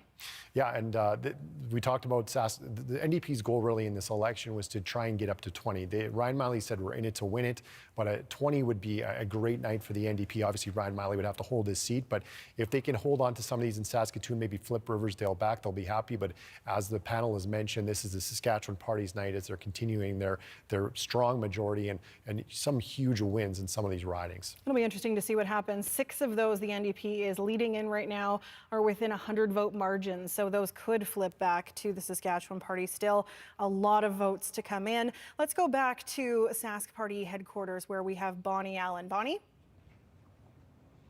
Well, I'm here with Education Minister Gord Wyand, who has a healthy lead in his riding of Saskatoon Northwest. I told them earlier I could hear a huge cheer through the wall, and was that you? Well, I was one of them. We also noted already that there isn't any dancing in this room, so we might have to come back to you for that later. CBC projecting a majority government. What's your reaction to that? Well, we're very pleased with the people of Saskatchewan, have obviously shown faith in our government, shown faith in the plan that our Premier has put forward for the people of Saskatchewan as we move forward to pull ourselves out of the pandemic. So we're very, very pleased that the people of Saskatchewan have the faith and the confidence in the government to continue. As the Education Minister, you have taken some heat over the past few months over the back-to-school pandemic restrictions and so on. How do you think that has affected the Saskatchewan Party or you? Well, I think, going door to door throughout this campaign, talking to parents, talking to teachers, I think the plan that's been put forward by the government in conjunction with the school divisions has been a good one. And I think proof is in the pudding with the few number of cases that we have in our schools. Certainly we wanted children to go back to school. We wanted teachers to be back in the classrooms. But we wanted them to be safe, and I think that's happened. We're very, very comfortable and confident with the plan that we put together. And that's what we heard at the doorstep from parents, and we heard that from teachers. All right, last question for you, Mr. Wyand. This win for you tonight doesn't make those issues go away. Those classrooms are, according to many people, still overcrowded. So what's one thing that you can promise or pledge to the people going forward? Well, we're going to continue to work with our partners in education around these very important issues. We've had conversations with school divisions, with the STF, and with our other partners in education around how we're going to deal with class size, how we're going to deal with complexity in particular. And so we're going to continue to have those conversations. They're very important. We've heard them at the doors from parents about how they feel about those. So we're going to continue to work on them. That's our pledge.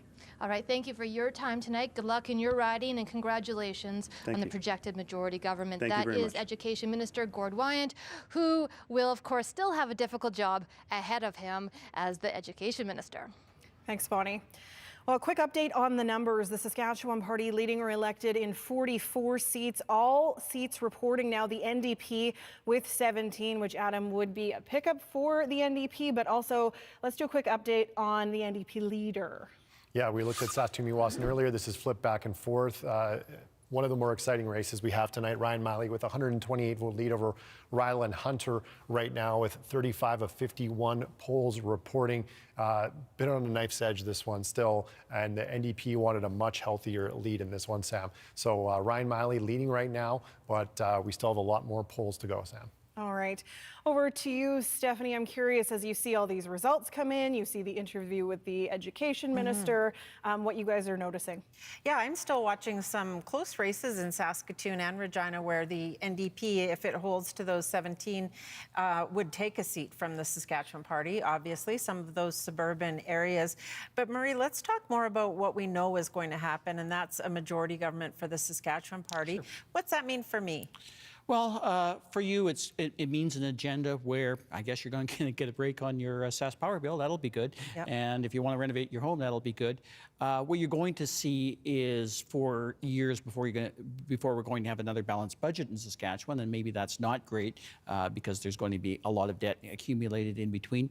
I think what you're going to see is what Scott Moe promised all along, which is basically steady as she goes, status quo.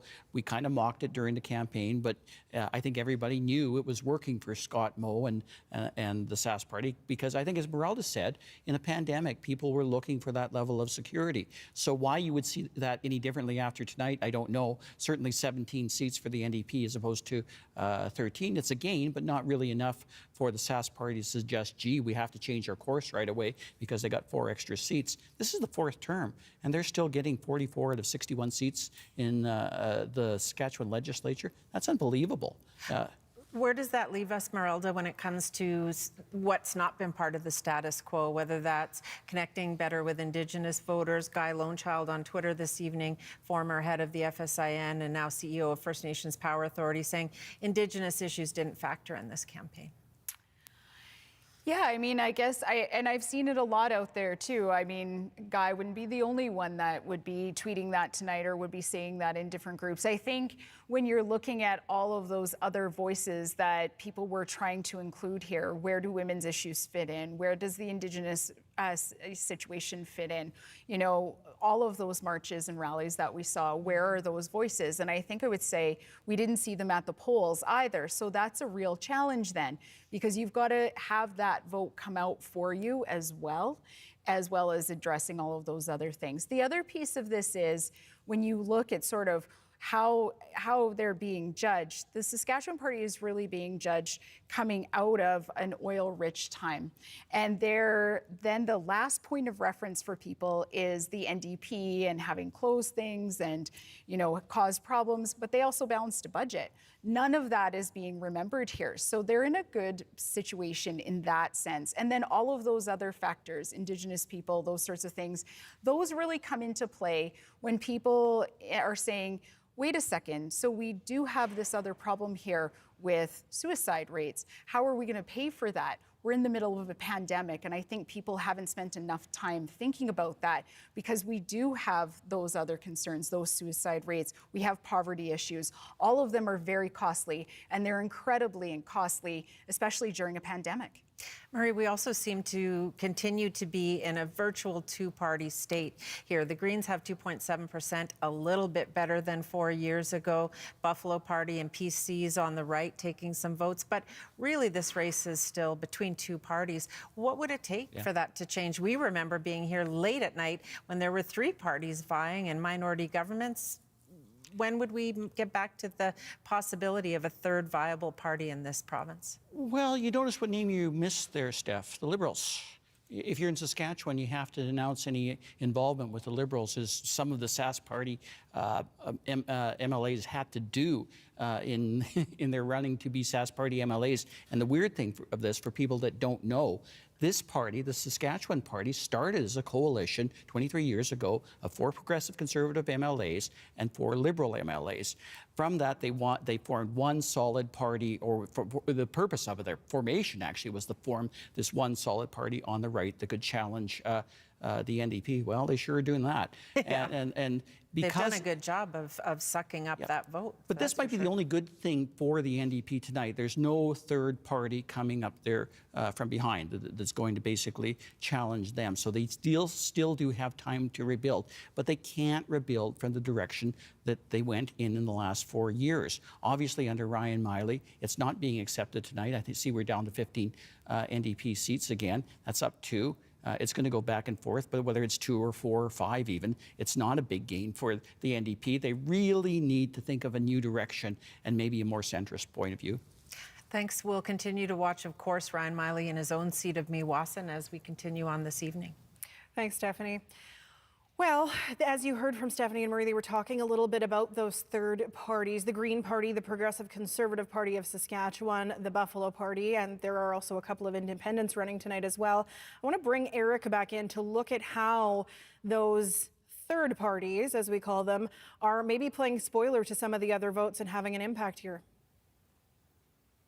Yeah, well, altogether, all of those parties, including the Liberals, who are running just 3 candidates, getting about 7.5% of the vote right now. That's more or less where the non-Saskatchewan Party and non-NDP parties were in 2016. They had about 7% of the vote. But what we're seeing is that, as was mentioned, there's not one third party that is really taking off here, because you have the Buffalo Party that is in third place in the rural parts of the province. You have the Greens that are actually in third in Saskatoon, and the Progressive Conservatives that are placing third in Regina. But what's interesting, the Buffalo Party is interesting because they're actually the only party that is in second that is not either the NDP or the Saskatchewan Party. Right now, they're in second in 5 different ridings, and with a decent share of the vote, anywhere between 14 and 23% in these ridings. But just the ridings, they're not really ones that are problematic for the Saskatchewan parties. Cannington, Cutknife, Turtleford, Cypress Hills, Estevan, and Kindersley.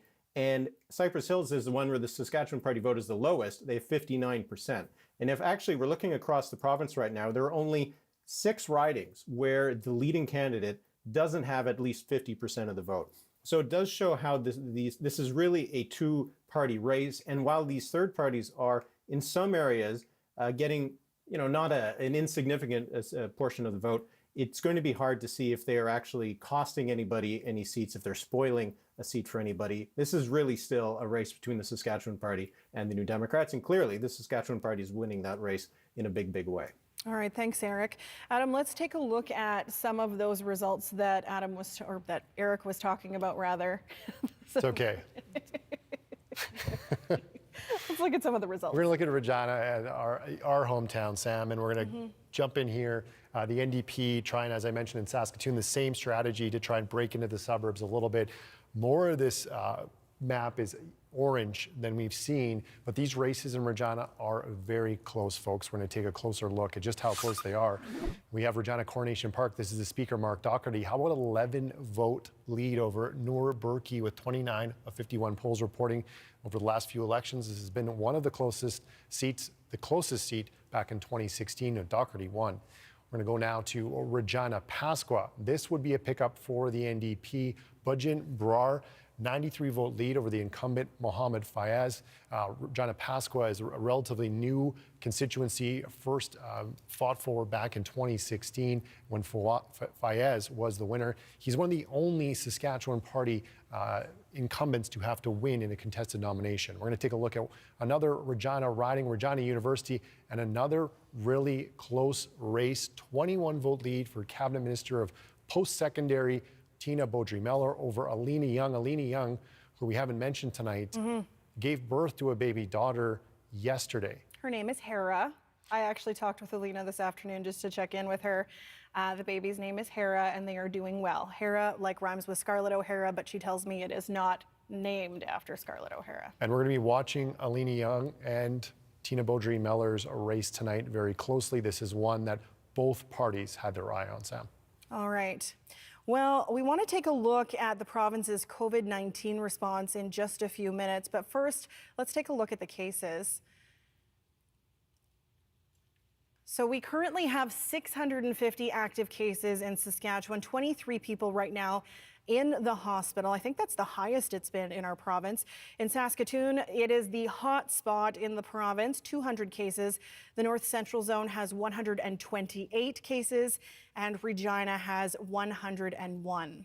Now, election or not, the COVID-19 pandemic has really had an impact, and at the same time as the election, and how it's been handled has really been top of mind. Joining us is Cheryl Camillo from the University of Regina's Johnson Choyama Graduate School of Public Policy, and in Saskatoon, Dr. Ann Huang, a former Saskatchewan Deputy Medical Health Officer. Thanks to both of you for being here tonight. Cheryl, how would you rate Saskatchewan's response so far to the pandemic since it began back in March? I think Saskatchewan had a very strong response early on. I'm concerned about the numbers that you just showed on the screen, especially if we look at them in the form of a graph where the curve is steeply rising to the right over the last few weeks. And I'm glad the polls are closed so we can focus on that curve again and stop the surge.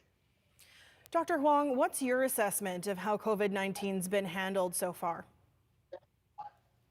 I agree with the professor that we had a strong quick response at the start of the pandemic compared to actually other provinces. However, we saw that more recently, just before the fall, with the school reopening plan, there have been a lot of concerns and stress over inadequate details that were needed to guide school divisions. And so unfortunately, we did see the rise in cases that appear to be our second wave in Saskatchewan after the rate was dropped in the past 4 weeks. And despite majority of the cases being linked to public gatherings, the only COVID-19 policy change we've seen in the past 4 weeks was a reduction in private gathering sizes. So I do hope that we will see some stronger control measures once the government gets back to working after the election. I'd like to ask you both, what are a few key things that you would like to see implemented to help keep case numbers low? Cheryl, we'll start with you. I believe our public health officials are correct in saying that we need to reduce the number of contacts. In fact, Dr. Wong mentioned that some of that has already been done in Saskatchewan, it's been done in other provinces, and we need to continue to think about innovative ways to do that while keeping our economy open, while allowing businesses to serve clients, to operate as usual. And I believe we can do so because we have a strong legacy of innovation in this province, as well as a lot of investments in innovation, both at the public, private, and nonprofit sectors. Dr. Huang, what would you add to that?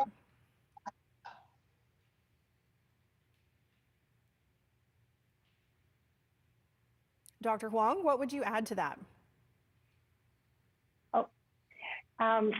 So I think we've heard, interestingly enough, from business leaders as well as the public,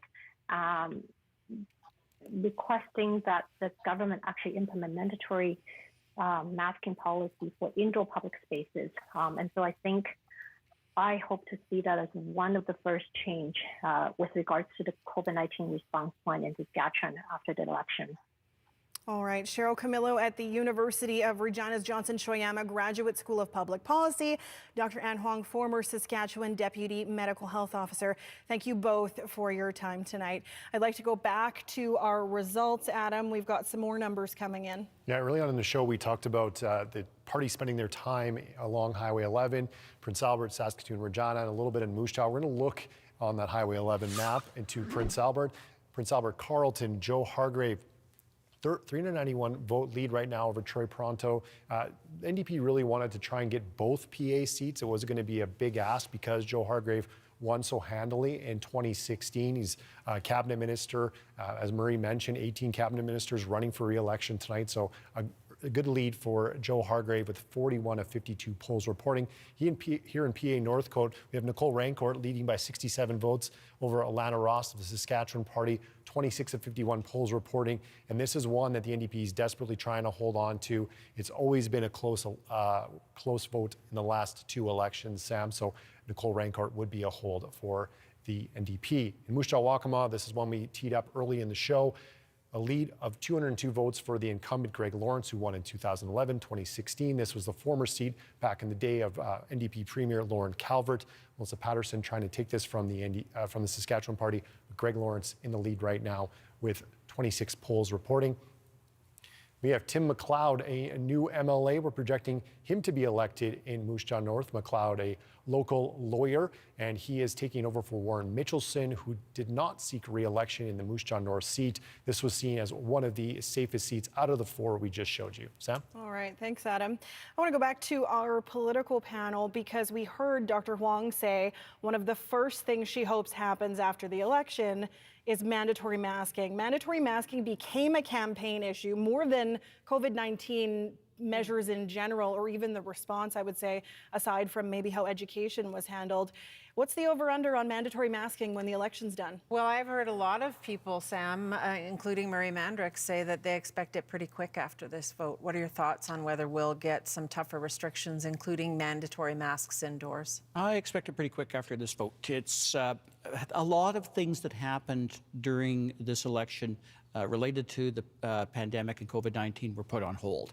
And I don't know if that was a deliberate strategy. The chief medical health officer is taking considerable amount of heat for that, basically because of the notion that there was a little bit too much political influence. I don't know if that's the case. Maybe that's a bit unfair. But the fact of the matter is, we have a government that's been re-elected and has to move on with some real problems. This isn't something that the Sask Party really wanted to talk about, but maybe it's a little easier now to talk about masks now the election's over. Well, and masks may be less painful than further shutdowns of the economy again for a government that hopes to rebuild. Sam? All right, thanks. I want to go back now to Saskatchewan Party headquarters where we find Bonnie Allen with, I'm told, breaking news. That's right. Sources within the Saskatchewan Party have confirmed that the leaders have spoken. They wouldn't divulge any more details than that, so we don't know what they spoke about. But we are expecting Wiley to speak at around 9:30, and we expect Mo to be walking in to this room around 9:45. He will make his way up to the podium and, of course, deliver a speech. And I'm actually joined here, sir, if you want to just step this way here, actually, Social Services Minister Paul. Yes, right here, right behind us here, of course, Social Services Minister Paul Merriman. And the Saskatchewan Party is projected to have a majority government back to the legislature.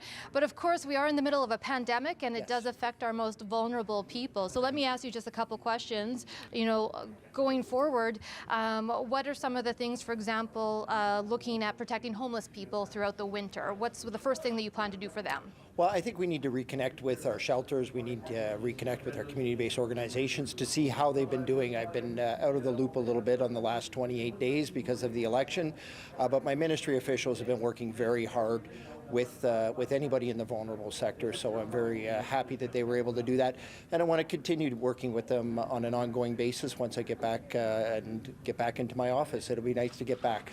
What is something that you personally want to accomplish in the next 4 years?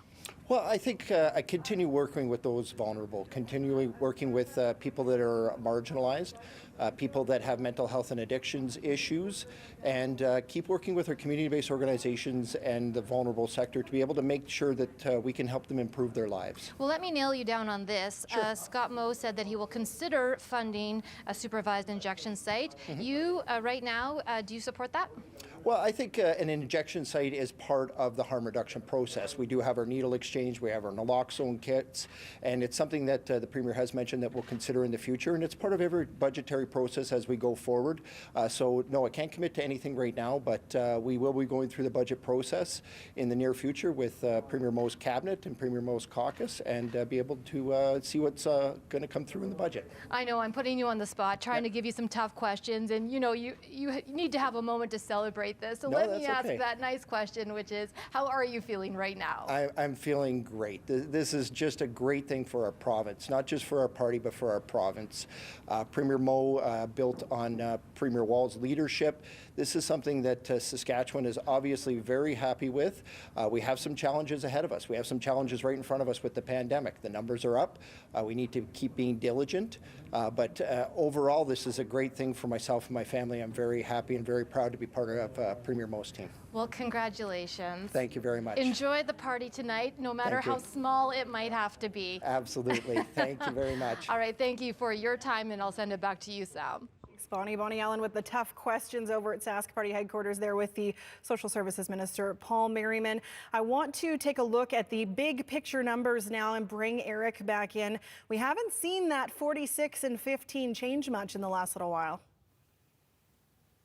No, it's been holding pretty firm for quite some time now, and as been mentioned, that is just a gain of 2 seats for the NDP and a loss of just 2 for the Saskatchewan Party. But I wanted to highlight 2 ridings in particular that I was keeping an eye on when we were talking about those third party or third candidate votes. If we can start with the Regina Pasqua, this is one seat where right now the NDP is leading.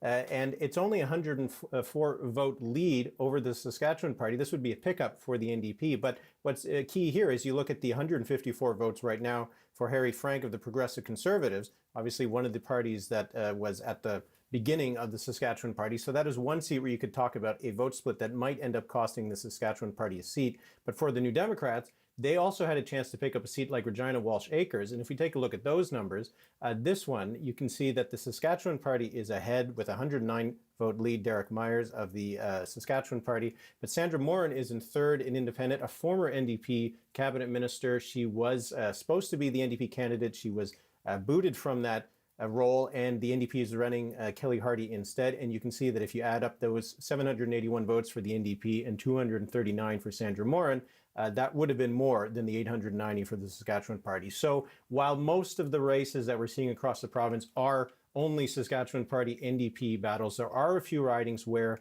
that third party candidate or that independent, in the case of Regina Walsh Acres, might end up playing a decisive role. All right, thanks, Eric. That is a riding that, Adam, you and I have talked about a lot, both because we both grew up in Regina Wall Shakers. Shout out.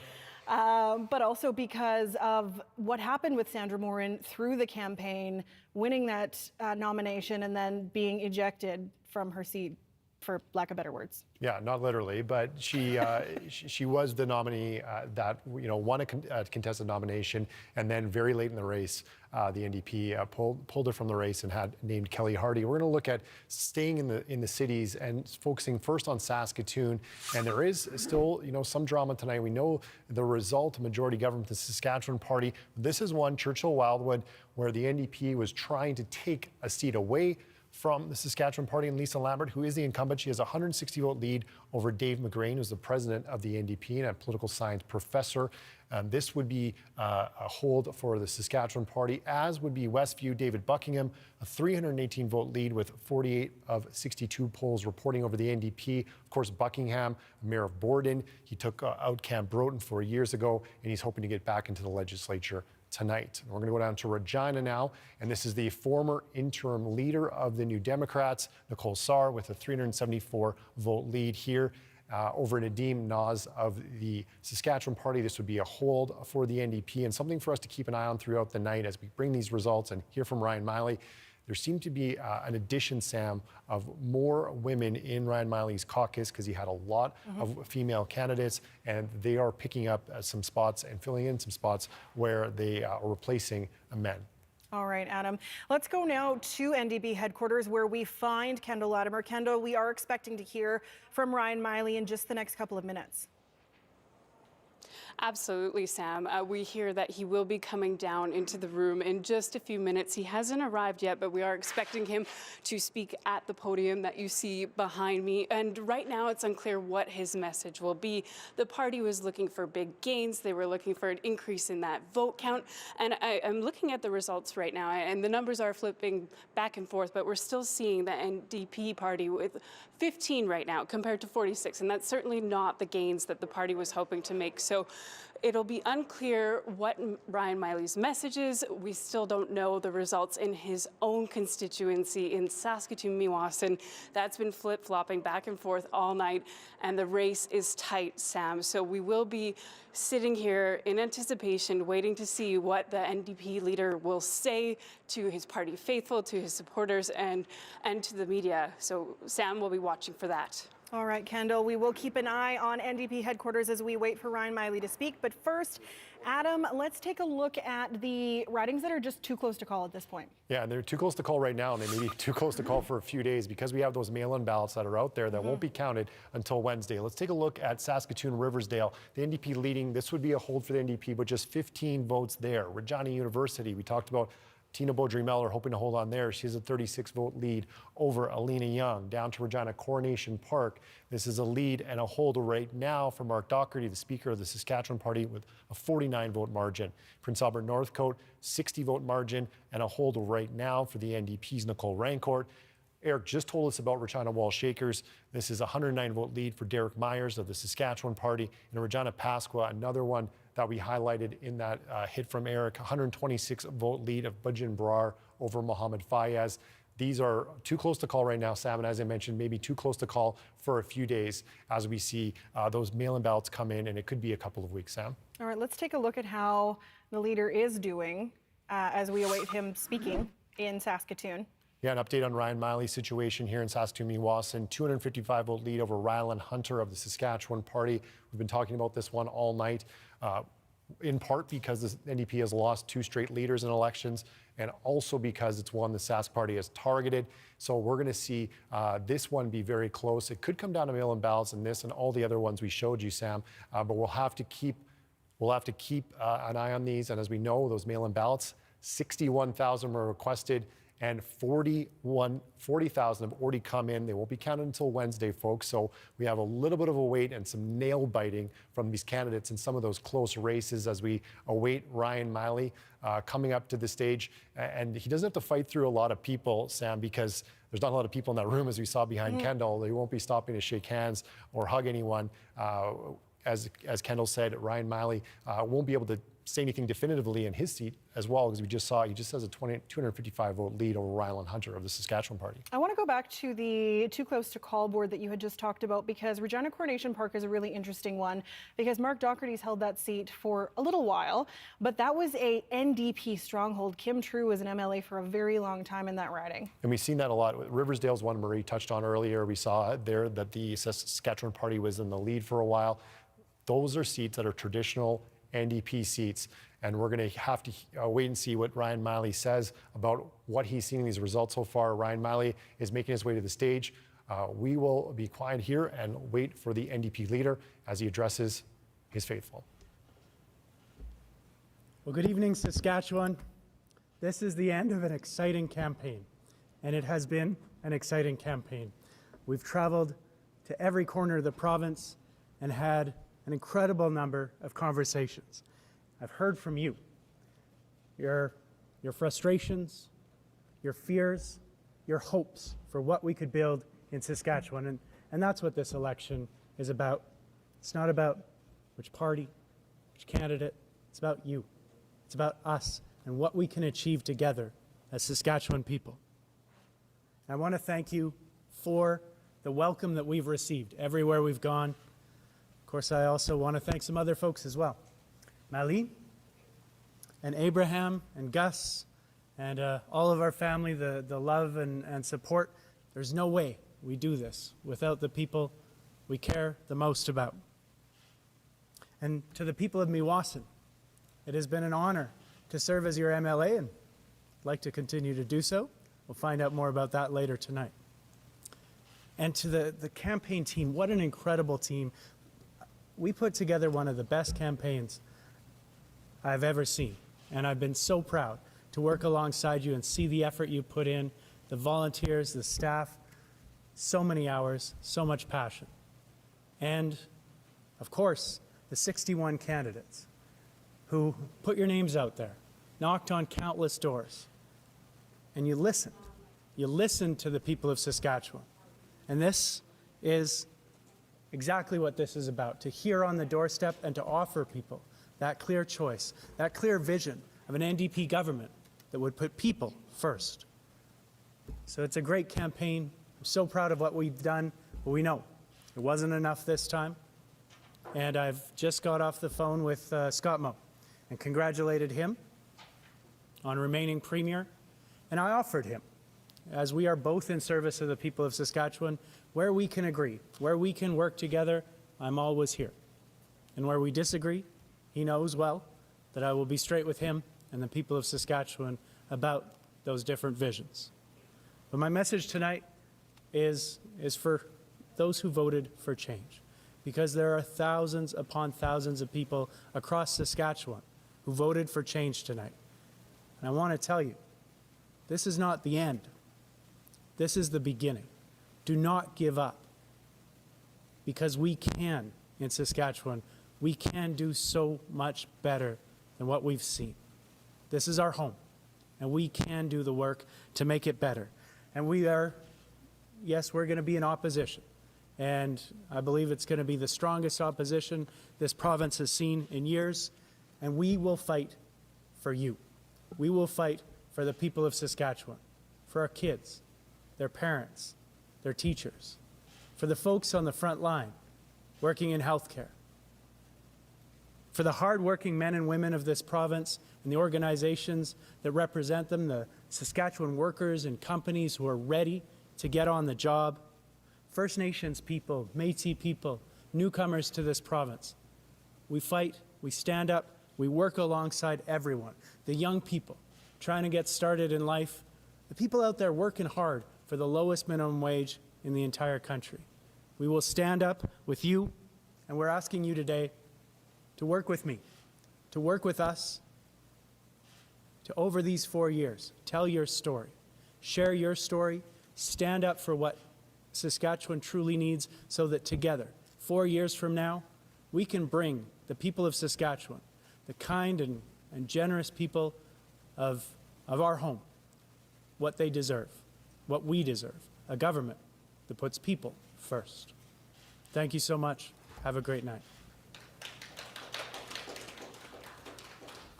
NDP leader Ryan Miley addressing the crowd at a hotel in Saskatoon NDP headquarters. He spoke for exactly 4 minutes, in case you're wondering how long he spoke to people for when he addressed them. Let's check back in with Kendall Latimer, who is there right now. Oh, I stand corrected. Let's go back to Adam. I'm not Kendall. No, I'm having name issues tonight. We're going to look at the vote share. Yes, we are going to look at the vote share. You are correct. We're going to look at where the Saskatchewan Party is over that 60% threshold, everyone's almost 63%. So increasing their share of the vote. The NDP down 28% from 30. And we see the other parties here gaining a little bit. The interesting one that stands out to me is the Buffalo Party at 3.7%. We saw their strength coming in second in a lot of those rural races, about a handful of them, as Eric mentioned. The thing that we want to point out here, though the NDP is down in percentage of vote, they are up in seats. So they have an efficient vote. They're gaining, even though right now they have fewer people voting for them. Absolutely. Eric, I want to bring you in and look at these numbers because that 62.9 is pretty significant.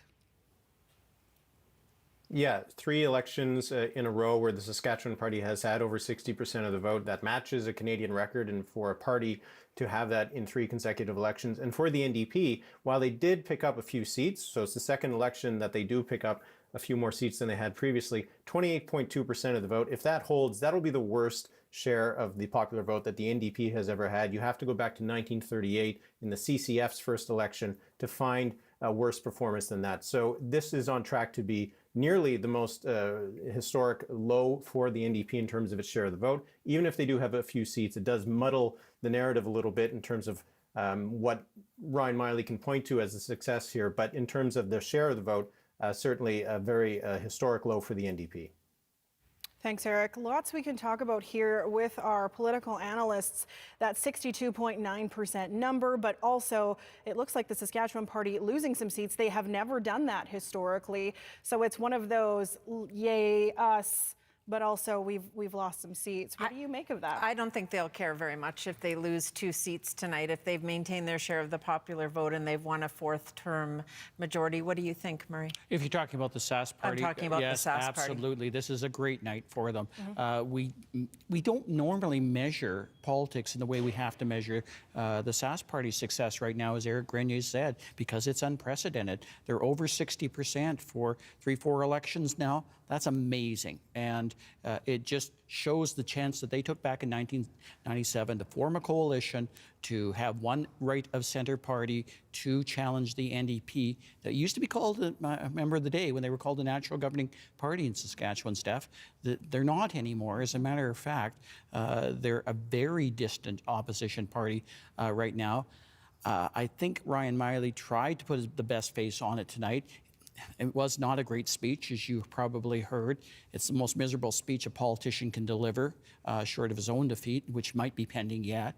It's a situation where he has to admit that he's really taken the party nowhere, and in some sense, arguably backwards. So we're in a situation right now, Steph, where great news for the Sask Party in terms of their status quo campaign moving ahead.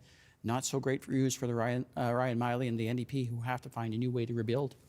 Marilda, how do you think the NDP best goes about doing that? Do they stick with the leader, something they haven't done for a couple of elections now? You know, I think I saw a lot of real development when, even during the debate between, Mo and Miley, I saw a lot of real development there. I think, they'll have to talk about that internally. I don't feel like I have sort of that base right at this moment to say, yes, ditch or no, don't. But I do think that's a really tricky thing, because when you talk about, yeah, maybe we should move on, that's rebuilding from square one. So again, unless, Prince Charming shows up and he's like going to sweep you right off your feet, this is not a good time to just sort of ditch and run. I also think too that they did something a little bit differently this time that is really interesting in terms of, a more diverse sort of group and having more women in there. And And you want to see, groups sort of be able to take some chances and take some risks and really look to that. I do think that the Saskatchewan Party should really take a moment and enjoy tonight and really soak it in. I don't want to sort of not say that they shouldn't enjoy it. It's hard sometimes to watch people lose, and I think that's why we've talked a lot about that. My heart really goes out to people when, things didn't really go their way, whether you support them or not. But I do think, what's coming next will, take a lot of strength, and hopefully those two groups can actually work together. And hopefully if they do keep these 15 seats, that's just a little bit of a stronger opposition, because every government needs a strong opposition. Otherwise, one group is just talking to itself. Yeah, they may not know that, but just like eating your greens, every government needs a strong opposition, Sam. Oh, there's another pun for the evening. If you want to take a look at the bottom right-hand corner of your screen, if you're watching on TV or streaming online, for those listening on radio, we are keeping an eye on Sask Party headquarters. Adam, we're waiting to hear from Premier Scott Moe. We projected him elected in his seat. We projected a majority government. We've heard from Ryan Miley.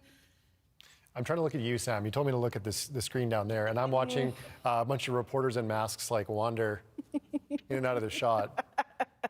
But it's a who's who. It is a who's who. I think the really interesting thing, and Meralda talked about it, is that we don't have a big difference in the result right now, 46 to 15, and we're expecting to hear from Premier Scott Moe. It'll be interesting to hear what his message is to the people of Saskatchewan, because he has, as Eric mentioned, as we've all talked about, a super strong mandate, support from around the province.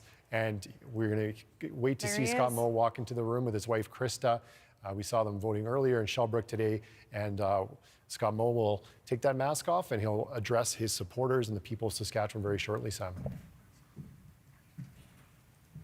All right, here we go. Now the mask has to come off first. Now here we go.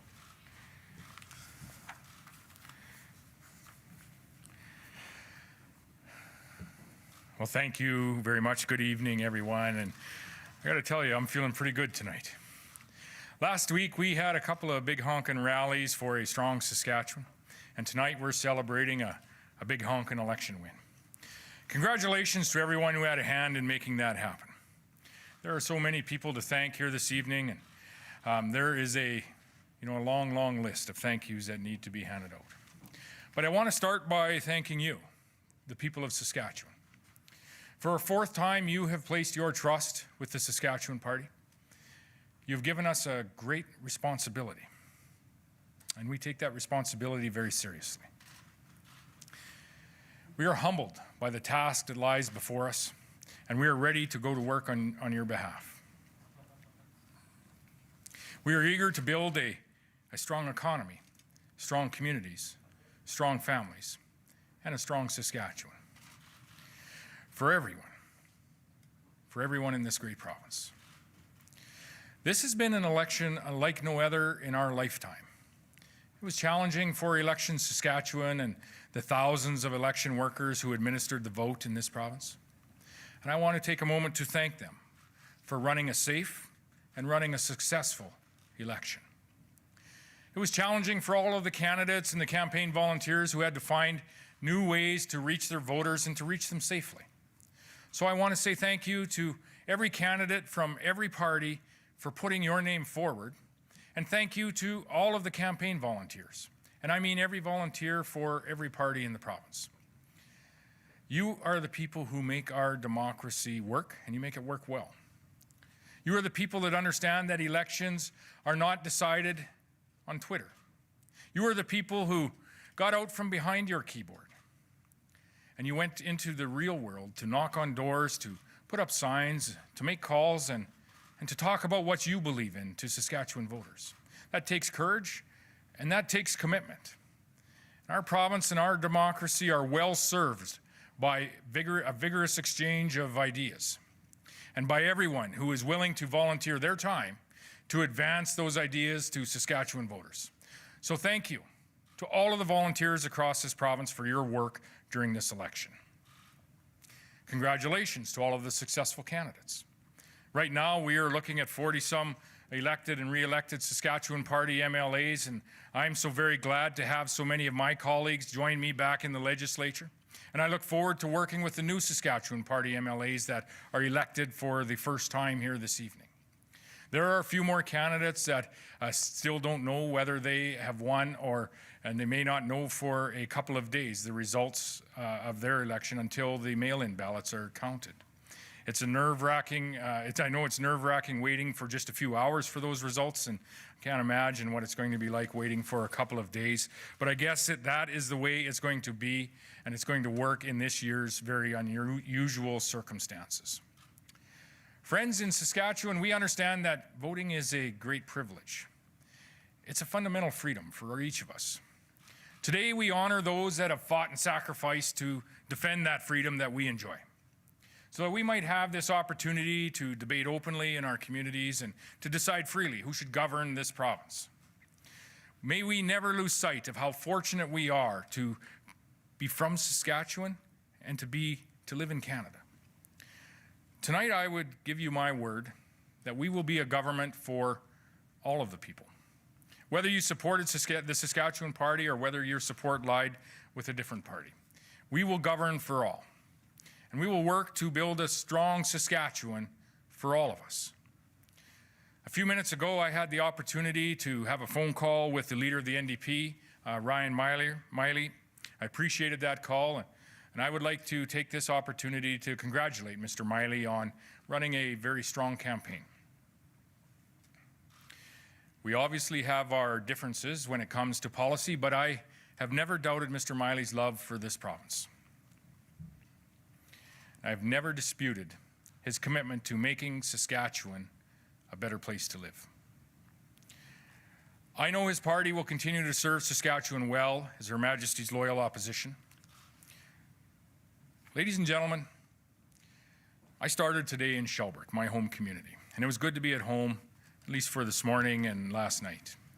During the campaign, I did not spend as much time at home as I would otherwise. As a leader of a party, all too often you are required to be in other ridings, and at times you are an absentee candidate in your own riding.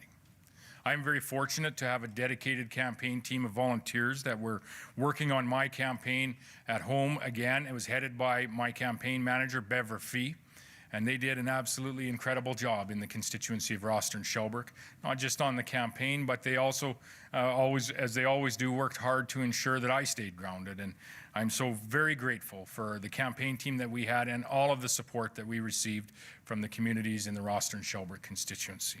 It's truly the honor of my life to represent all of you, each of you, in the Saskatchewan legislature. So thank you to all of the folks back home for your support. To all of our Saskatchewan Party candidates and volunteers in every part of the province, you guys are absolute rock stars. I can't begin to thank you enough for you giving the time to support the cause. We know the work isn't finished. We know the work isn't glamorous. Going door to door, identifying supporters, working the phones, putting up the signs, and specifically to the volunteers, you also had to put up with your candidates. And for Don Morgan's team, I can tell you that would be half of the battle. And my team might say the same. For that matter, I would also like to say thanks to our volunteers across the province. Most crucially, I want to thank them for getting the vote out last week and getting the vote out today.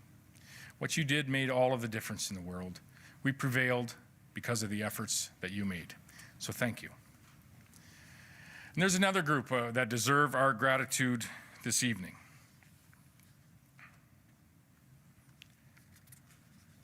Our Sask Party team back in Regina at our central headquarters. First of all, our campaign co-chairs, Donna Harpower, one of the longest serving cabinet ministers in the nation of Canada, and Patrick Bundrock, who I'm sure is also one of the longest serving executive directors in the nation of Canada as well. But more important than that, he is the best. There are so many others that I need to thank here this evening, and more than I can actually list, but I do want to mention just a few of my senior staff. Shannon Andrews, Jim Billington, Graham Stewart, and Reg Downs. These are some of the brightest political minds in Canada at the moment, And I am so very fortunate to work alongside them each and every day. And finally, I want to thank the people closest to me, my family. Many years ago, I was a teenager and I happened into a neighbor's yard with a friend, and we were talking to a gentleman that lived there, and I couldn't help but notice that this gentleman, he had a beautiful daughter. Looking back, I think that was the moment that I fell in love with my wife, Krista. Krista and I were married quite young, and yes, we went through some challenging times. Still do from day to day.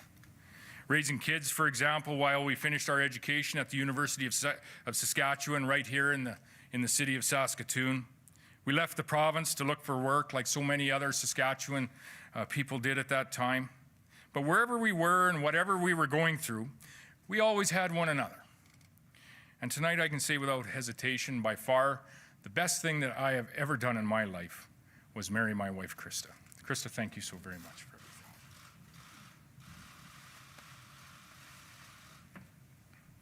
Krista and I also have some children, 2 great children, Carter and Taryn. And of course, they're not kids anymore, they're young adults. They're carrying on with their lives, but they are the reason that I ran for this office in the first place. I want my children, and I want your children, to have the chance to build a career and to start a family and to build a good life right here in the province of Saskatchewan. That's what motivates the Saskatchewan Party more than anything else, and that's why I get out of bed each and every morning.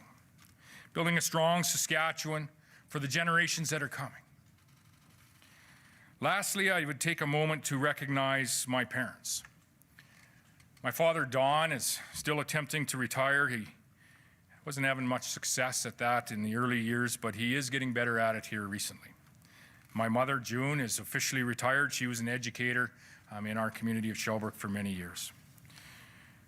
Folks, like so many in this province, I owe my mother and father so very much. There's no way in the world that I would be up here tonight without their love, their guidance, without their wisdom, without their support, and without the values that they have instilled in myself and my siblings. So thank you to my parents. Thank you, Mom and Dad. My friends, these last few months, they've been difficult ones for our province as we deal with this pandemic, and we still have some challenges that lie ahead of us. But we're coming through this better than most places in the nation, thanks to what all of you are doing, each of you are doing, to control the spread of this virus. Today, most of our economy is open in this province. We have the lowest unemployment rate in the country, and the recovery is well underway in our province. So the ballot question this election was, who do you trust to lead Saskatchewan's economic recovery? Who do you trust to ensure that Saskatchewan continues to recover, continues to move forward, and continues to grow?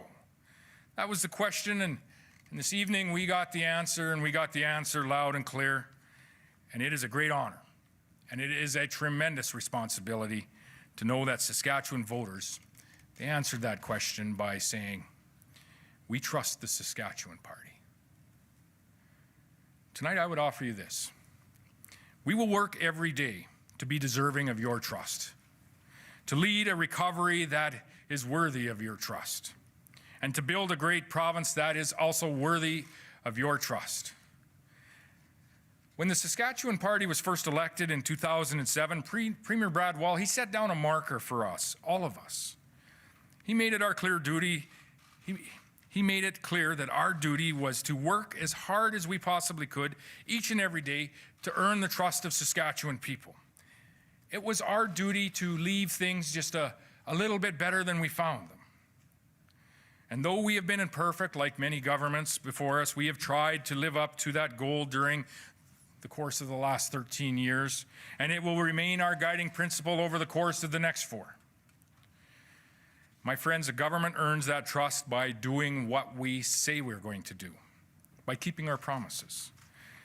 It's what we did in our first 3 terms of office, and it is what we are going to do in this next term that you have provided us.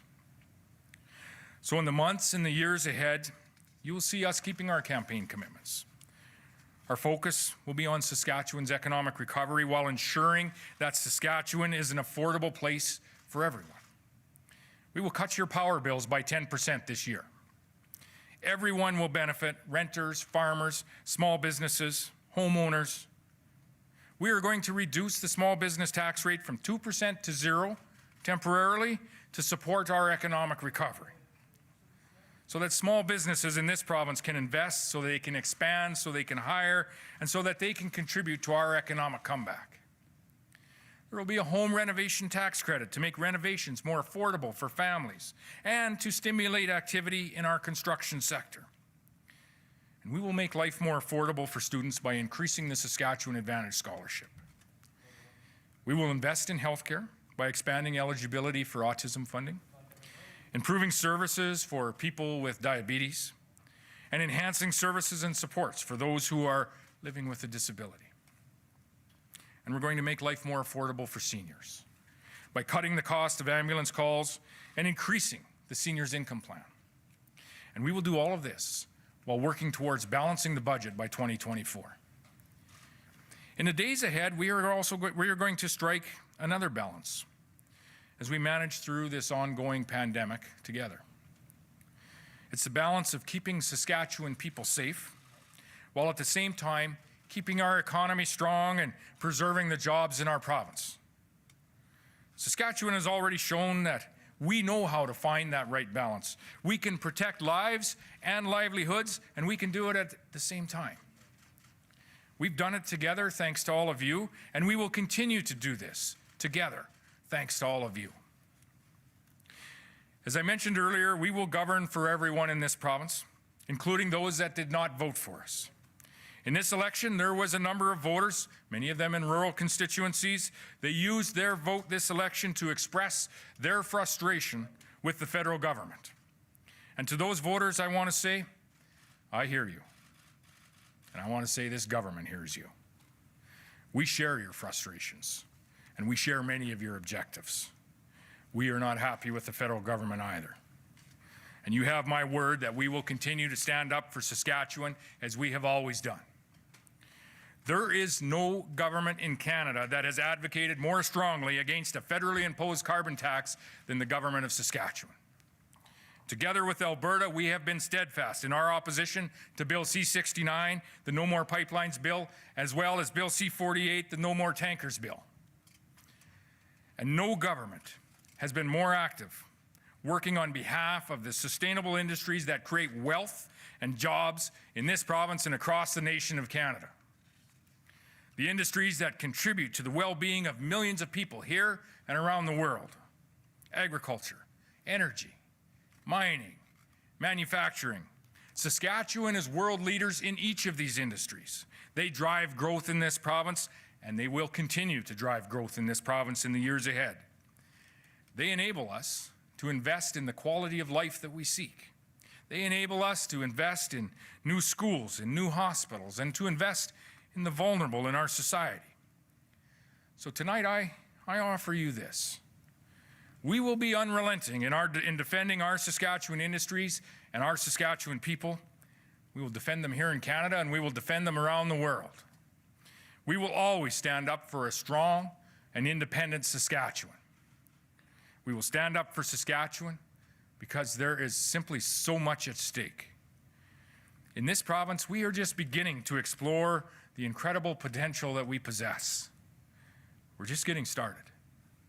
And today, we have every reason to be so optimistic about our own future.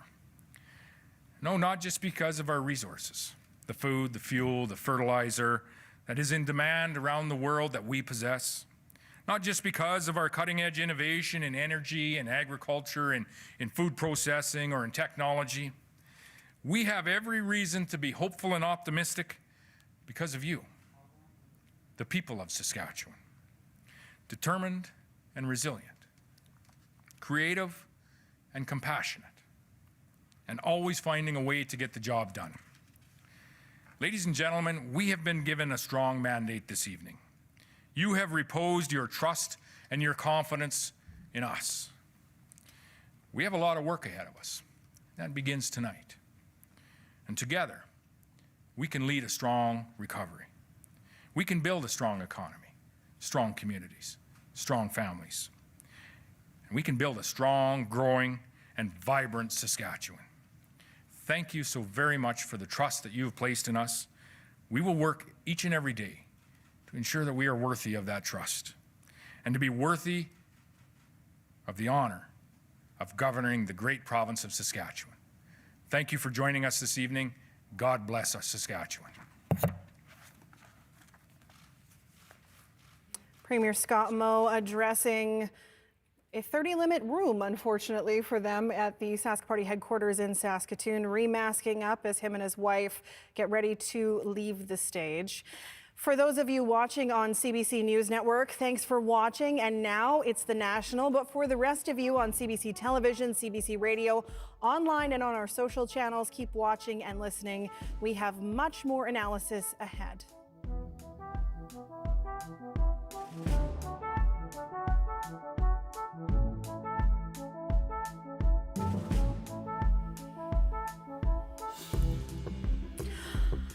So, Premier Scott Moe started speaking at 9:41. He finished at 10 o'clock. I know it's ridiculous that I'm timing them, but I do time them. Ryan Miley only speaking for just 4 minutes. Scott Moe reiterating a lot of the Saskatchewan Party's plan and platform. He said he gave his word to govern for all the people, not just the people that voted for him, but for everyone. But he really got our attention off the hop when he called it a big honkin' election win. And I want to start there, Stephanie. Well, he's right. It was a big win. I'm not sure if I had time to write down a line, that'd be my line, but that was his line. He gets to make whatever line he wants because it is his night, Marie. What I noticed about his speech is he was absolutely most fired up talking about the federal government and the real leader of the opposition in Saskatchewan, Prime Minister Justin Trudeau. What did you hear in the speech? Well, exactly that. The first thing I heard, it's weird to the ear to hear these speeches, these election night speeches, which should be a tremendous celebration, a big honking one, as Sam says, in the midst of this pandemic that puts this pallor over everything, where, you know, instead of being celebratory, we have to basically pay homage to the fact that there's no one in the room and no one to feed off of. So that made it a little difficult to hear in terms of your typical victory speech. Yeah, a typical victory speech from Scott Moe. That said, it's interesting that he offered the usual humbleness that we've listened to the people. There wasn't much to listen to because we have the same NDP opposition and more popular vote for the Sask Party. So it's going to be very hard to rein in a government when it's doing whatever the government's doing. And you know, fiscally, we have problems. Economically, we certainly have problems. We have problems in terms of administration in this province, like the global transportation hub costs, the Regina bypass, all these issues where we really didn't get great answers during this provincial election campaign. And that faces Scott Moe going forward is you said, it's a moment to celebrate, big honkin' celebration. Just doesn't quite feel that way, even though maybe that's a bit unfair to the Sask Party, because as Merelda said, they should feel that way. Yeah, Merelda, it sounds like we're in for more fights with Justin Trudeau. What do you think our relationship with Ottawa might look like with a reinvigorated Scott Moe? Like a lot of conflict and expensive, because it costs a lot of money to walk constitutional lawyers into a courtroom. We had actually been talking about some of this, so I asked a couple of friends of mine who work on cases like this, and they just say, you know, it's tens of thousands of dollars for us to walk into those courtrooms and all of the preparation. And I think as much as people may not like that carbon tax, right now, we are in the middle of a pandemic, and there is a real sense that, you know, this is important. This is something that people want you to look at. I agree that that is an issue for a lot of voters. But at the same time, I think there's a real sense right now that you have to create hope. And I think that's what people will be looking for as we head into a long winter in Saskatchewan, where numbers are on the rise when we look at COVID cases. And you really need that. So do you really have time for that conflict? Do you really have money for that conflict? And how much do you want to focus on that? Do you want to then govern for everyone? Because there are a whole bunch of people who aren't worried about the carbon tax, who are worried about, you know, having a job come 2 months from now. They're worried about whether or not their businesses are going to close. They're worried about whether or not their kids are going to be able to stay in school and will they be able to continue to work. So there's a lot of things there. So as much as, you know, you kind of look at that kind of reinvigorated, like, let's get back to that fight, is it worth it right now? And Marie, beyond the court costs and fighting the government on legal issues, what about the policy here? What does this tell us about how married to an oil and gas economy the Saskatchewan Party might be compared to, say, solar, wind, other renewables? Oil and gas and mining and agriculture in Saskatchewan is retail politics. That's the core of our industries. That's what people understand. That's what they certainly understand in those rural seats that voted overwhelmingly for Scott Moe. So on a night like this, when Scott Moe has delivered to the rural people what they want, he's certainly going to deliver the message that they want. And that message very much is that Trudeau, that carbon tax, that's our problem. And I think there's little reason to hear less of that, because you know what? It actually distracts from some of the realities the Sask Party face that probably have less to do with Justin Trudeau and the carbon tax than they're willing to admit. And that's the cost of their own spending, their decisions on capital budgets, and how they're going to rein in this deficit, because that's a big task. Even if you look at the billions of dollars of deficits they intend, they're going to have to cut back someplace to deliver on what they promised in their platform. I don't think they can. Yeah, and we'll see where any kind of austerity measures come in future budgets in future years, Sam. Thanks, Steph. I wanted to come back to Adam, because you have spent a lot of time in the legislature since Scott Moe has become Premier of Saskatchewan, but also you've been in the room with some of these big speeches, and I was just wondering if you could weigh in on how different it was to see tonight. I know Marie alluded to it with the pallor of COVID-19 over everything, and just how different it's been in your experience. Yeah, I've heard a lot of Scott Moe's speeches, a lot of the messages there that you heard tonight. He said before, I think the one thing that Marie touched on that really stood out to me as well is he did get a little more aggressive in his speech when he talked about the federal government, and it's something he hasn't campaigned on. He didn't put that as much in his campaign. There wasn't those messages that they were going to fight the federal government. That sort of went without saying, but that's the main message of Scott Moe, and it was the message, Sam, when he was elected leader in 2018. He spent more time speaking about the federal Liberal government than he did speaking about his opposition in the NDP, and we heard a little hint of that in his speech tonight. All right, thanks, Adam. Well, many families across our province have been navigating new education challenges because of the pandemic. Funding, class sizes, student and teacher safety, and mental health were all components of this election period. I'm joined now by Jay Wilson, a professor in the College of Education at the University of Saskatchewan. Jay, what are the top two most pressing concerns that you're hearing from educators this fall? Well, I think right now what people are talking about most is the notion of having safety and stability in the education system. And true, we're dealing with some very unique times with COVID, but I think that those are really important themes regardless of what's going on. We want teachers to go into the classroom knowing that they are able to do their best to support their students.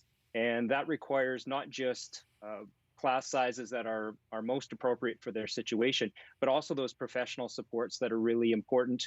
We look at things like mental health for students, language programming, speech and language pathologists, all of those things that are the important value add in education, which some people feel are not being brought to the levels that we need. How do you, in a college of education, how do you prepare the next generation of teachers for what's to come in a pandemic when things change from week to week as it is? Yeah, and I think that's the hallmark of education, is being prepared and being flexible, listening to the people that we are serving. And those people are families, parents, students, extended family, as well as working with the government to determine which ways that we can best put programming together to be reactive. We often talk about universities being difficult to react, but I think in our situation, we've worked really well to come up with programming that is making our students aware of what's happening in the classrooms. We're putting them into safe situations, but we're also learning from them so that we can modify our programming. Do you think that the pandemic will alter how education is delivered in the future? Is this a big opportunity to look at different kinds of support, for instance? Yeah, absolutely. I mean, it has altered it. We talk about when things are moving, there are opportunities to reflect on our practice, look at the things that we're doing well and reinforce them, and look into areas of change. And I think there are so many things that people are doing now regularly that they didn't before, using technology, hygiene, awareness of personal space, all of those things, in addition to making sure that we are supporting students who aren't back in our classrooms yet or are struggling with being in a unique new environment. So I think there are lots of really excellent opportunities for us to study, learn, and make those changes in consultation with the broader public.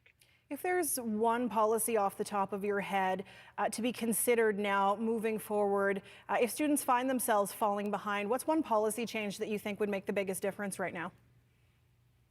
Policy change. Well, I think, again, it's just really important for us to come together and take a look at how we are supporting unique learning situations. So every community is different.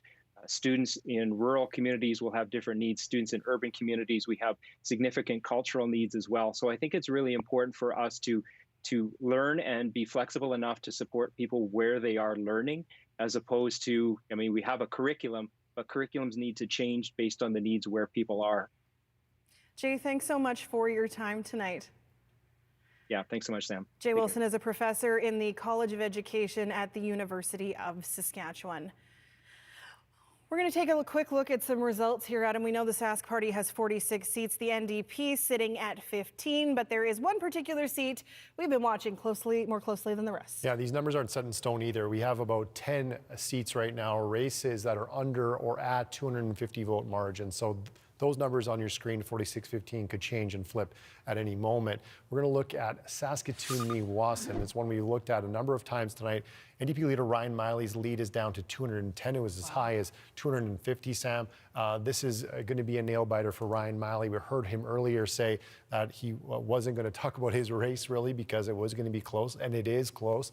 And this is one that Steph mentioned, 1,600 mail-in ballots were requested in Meewasin. Ryan Miley leading, but 210 vote lead right now with 2 polls left to report. And of course, those mail-in ballots, as I mentioned. All right, thanks, Adam. Let's go back to NDP headquarters where we can find, we will go to Kendall in a minute. We're going to go back to our panel. You see those numbers. It's not a giant lead for Ryan Miley, especially, Steph, when you consider the amount of mail-in ballots that you talked about earlier tonight. Yeah, and let's talk about those, Murray, because I see there are some people on Twitter wondering why any of these races are being called so early when many, many constituencies have thousands of mail-in ballots. And I think it's, for the most part, people assume they'll break the way the general electorate broke. What do you think? Well, they're smarter than me, and some of them are in the control room tonight talking about projecting of how the results are projected forward and how they'll likely wind up. Interestingly, I think there is a bit of a wild card, though, in the mail-in votes, in the sense it feeds into that organization of the Sask Party. Remember Kate? Talked about Kate and her texting. Well, I'm kind of wondering how many of those votes are Sask Party votes that are a result of the Sask Party Kate phone calls saying get in your vote, get in your mail-in vote, et cetera, et cetera. So if anything, I think they're going to come out in favor of the Sask Party a little bit more because everything else has this evening, so why wouldn't it? Things this evening have, and yet I think Eric Grenier has told us in the past, Emeralda, you've talked about people being risk averse. You'd think that it might be some of the supporters who have been wearing masks, who have been worried about no mask policies in this province, who might not vote for the Saskatchewan Party and want to send in their ballot by mail. What do you think these mail-out-in ballots, how much they may differ from the way we've seen the votes go in advance polls and today? I think this is one of those times when you start to really try to think about what is happening as the voter is making a decision. And I think probably one of the things that I've learned and how they sort of call these things and while you're looking at them, why you think this way. But, you know, try to think of what your top issue is in the election. And then think, okay, is it the economy or is it masks? And then think, is it education or is it healthcare? And then think, is it this or is it this? And that mix of how people make a decision, how they weigh each one of those options, masks and mandatory masks might not actually weigh higher for you than your kid being back at school or than the economy getting back on track, because you might be sort of trying to put all those things together. So when people are sort of doing that, I think that's what you're trying to read into the minds of the voters. And so I do think there is a bit of a wild card out there in some of those, 1,700 potential ballots.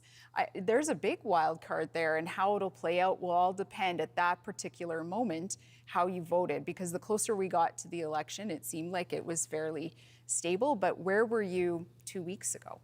All right, we'll continue watching that tonight and in the coming days, of course, for the mail-in, Sam. All right, Adam, let's look at some more results. We're going to look at Saskatoon. Yeah, I'm standing beside the map of Saskatoon here, and the middle is orange, and we're going to look at Saskatoon Centre.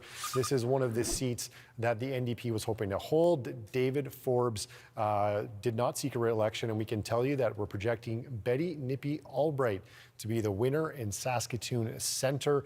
This is another woman added to the NDP caucus, which looks like it's going to add a number of members, even though they're at 15 right now. Many of them, Sam, are women. All right, let's go to NDP headquarters, where Kendall is standing by with Betty Nippy Albright. Yeah, Sam, as Adam mentioned, Betty Nippy Albright with a large lead in Saskatoon Centre. She's filling in for David Forbes, who is a long-serving MLA for the area. She is a grandmother. She has a master's in political studies and a background in the healthcare sector. So, Betty, I'm wondering if you can tell us, how are you feeling about this win? I'm feeling very happy. I'm excited. I think this is a very big win for the Indigenous community. As Saskatoon Centre, there is a large Indigenous population, so it's really important for representatives to be represented, I guess, in the community. It's important that young girls, young Indigenous girls, young mothers, grandmothers see somebody that looks like them, and I'm just so happy that this is the first time that an Indigenous person is going to represent Saskatoon Centre, and I am happy to have won. A big, big win. Congratulations for you. I'm just wondering if you can tell us a little bit about what you were hearing when you were outdoor knocking, when you were conversing with supporters. What are issues of concern that you want to bring forward? One of the biggest things that I've heard over and over again is how we're losing jobs. We're losing people to other provinces. Many people have, in particular the trades, have to leave the province to find work. That is one of the big things, and opportunities for young people. I have a 15-year-old grandson, and I'm worried that he's not going to have an opportunity like I had to find work. I'm worried and concerned that he'll be leaving the province once he graduates and if he decides to go to university. The other thing that's been an issue is healthcare. That is huge. People are waiting longer, and with COVID that's happened, there's been a lot of confusion. You've had 89-year-old seniors having to isolate at home and be in limbo for weeks at a time. The other thing is education. We all know that education on First Nation communities is underfunded compared to the provincial system. So those three areas, employment, keeping people in the province to work, education, as well as healthcare are huge. And another issue that is very that needs to be addressed is Indigenous inclusion. Right, Betty, thank you for sharing your insight with us. Congratulations again. We look forward to seeing what happens with Saskatoon Centre. That was Betty Nippy Albright with a large lead in Saskatoon Centre, live from the NDP headquarters here tonight. Sam? Thanks, Kendall.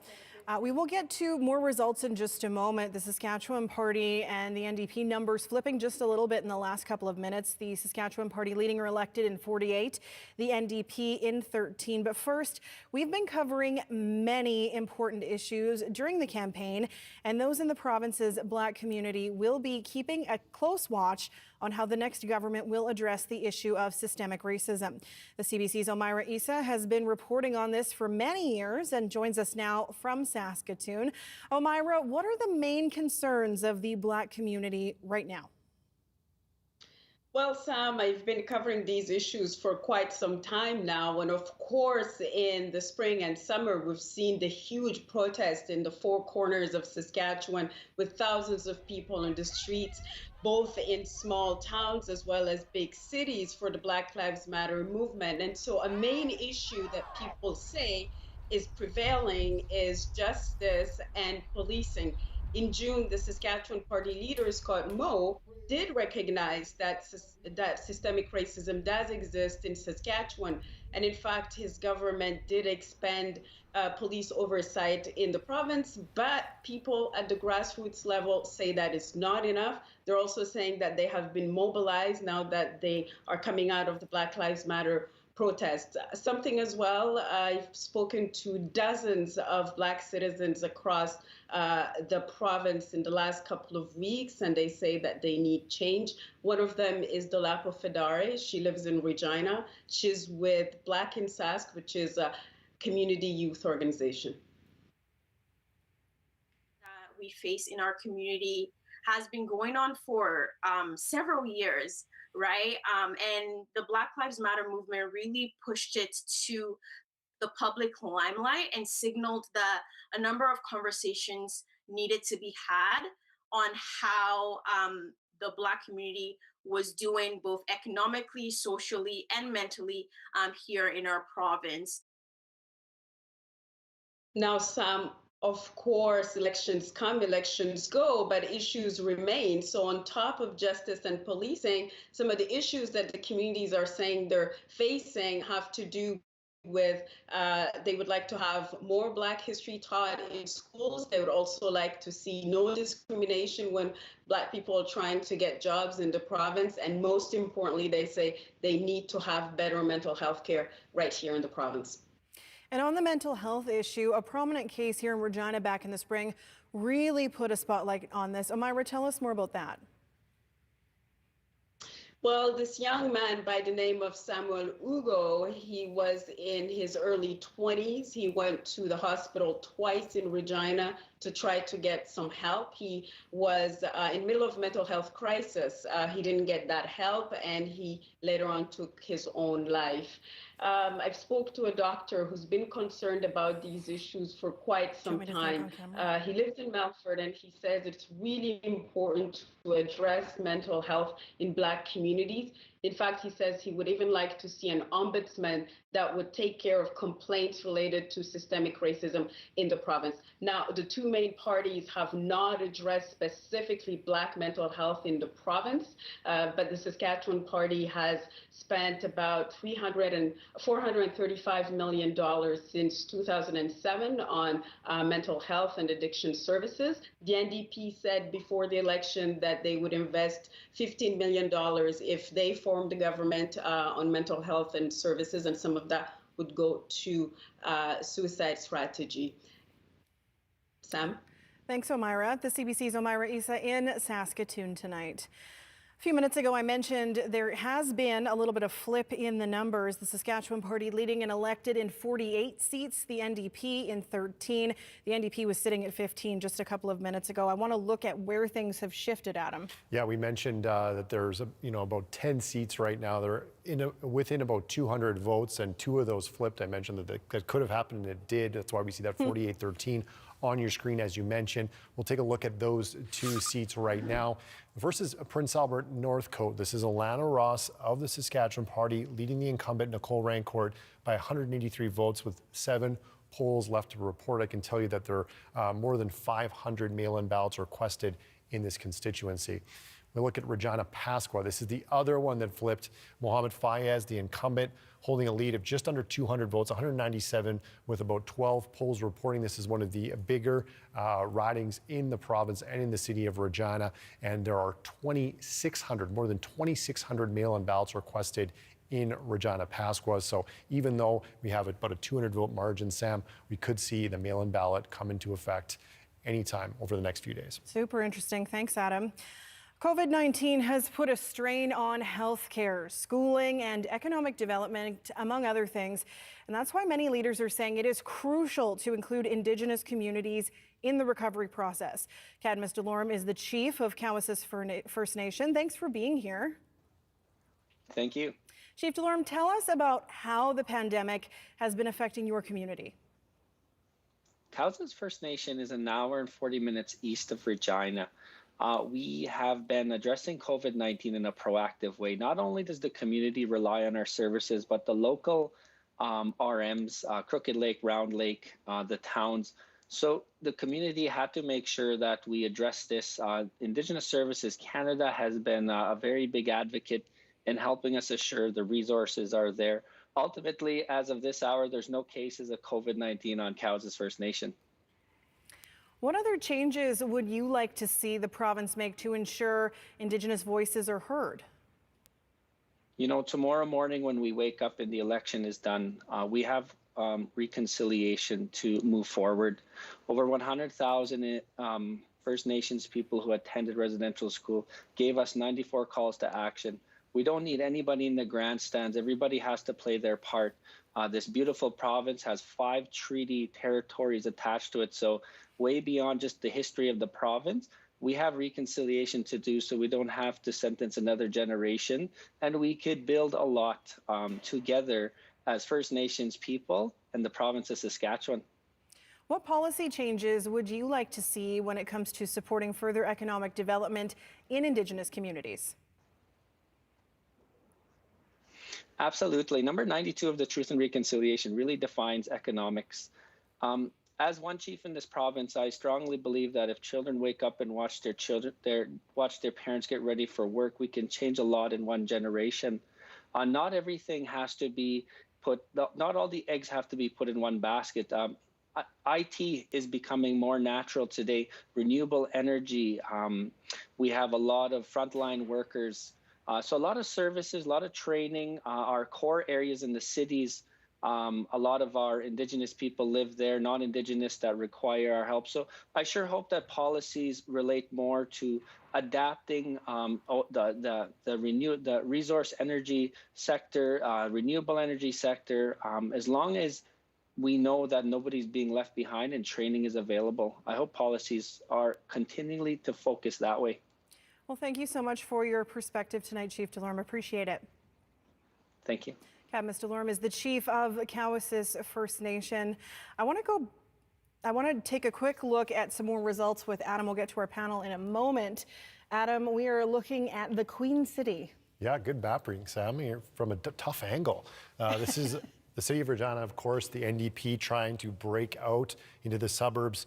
We see they're stuck in the middle right now, and there's still some close races. They can change that, but we're going to drill down and look at some of these Regina numbers. In Regina Lakeview, we're projecting the election and the re-election of Carla Beck of the NDP, the education critic. This is seen as one of the safer seats in the province for the NDP. So Carla Beck going back to the legislature.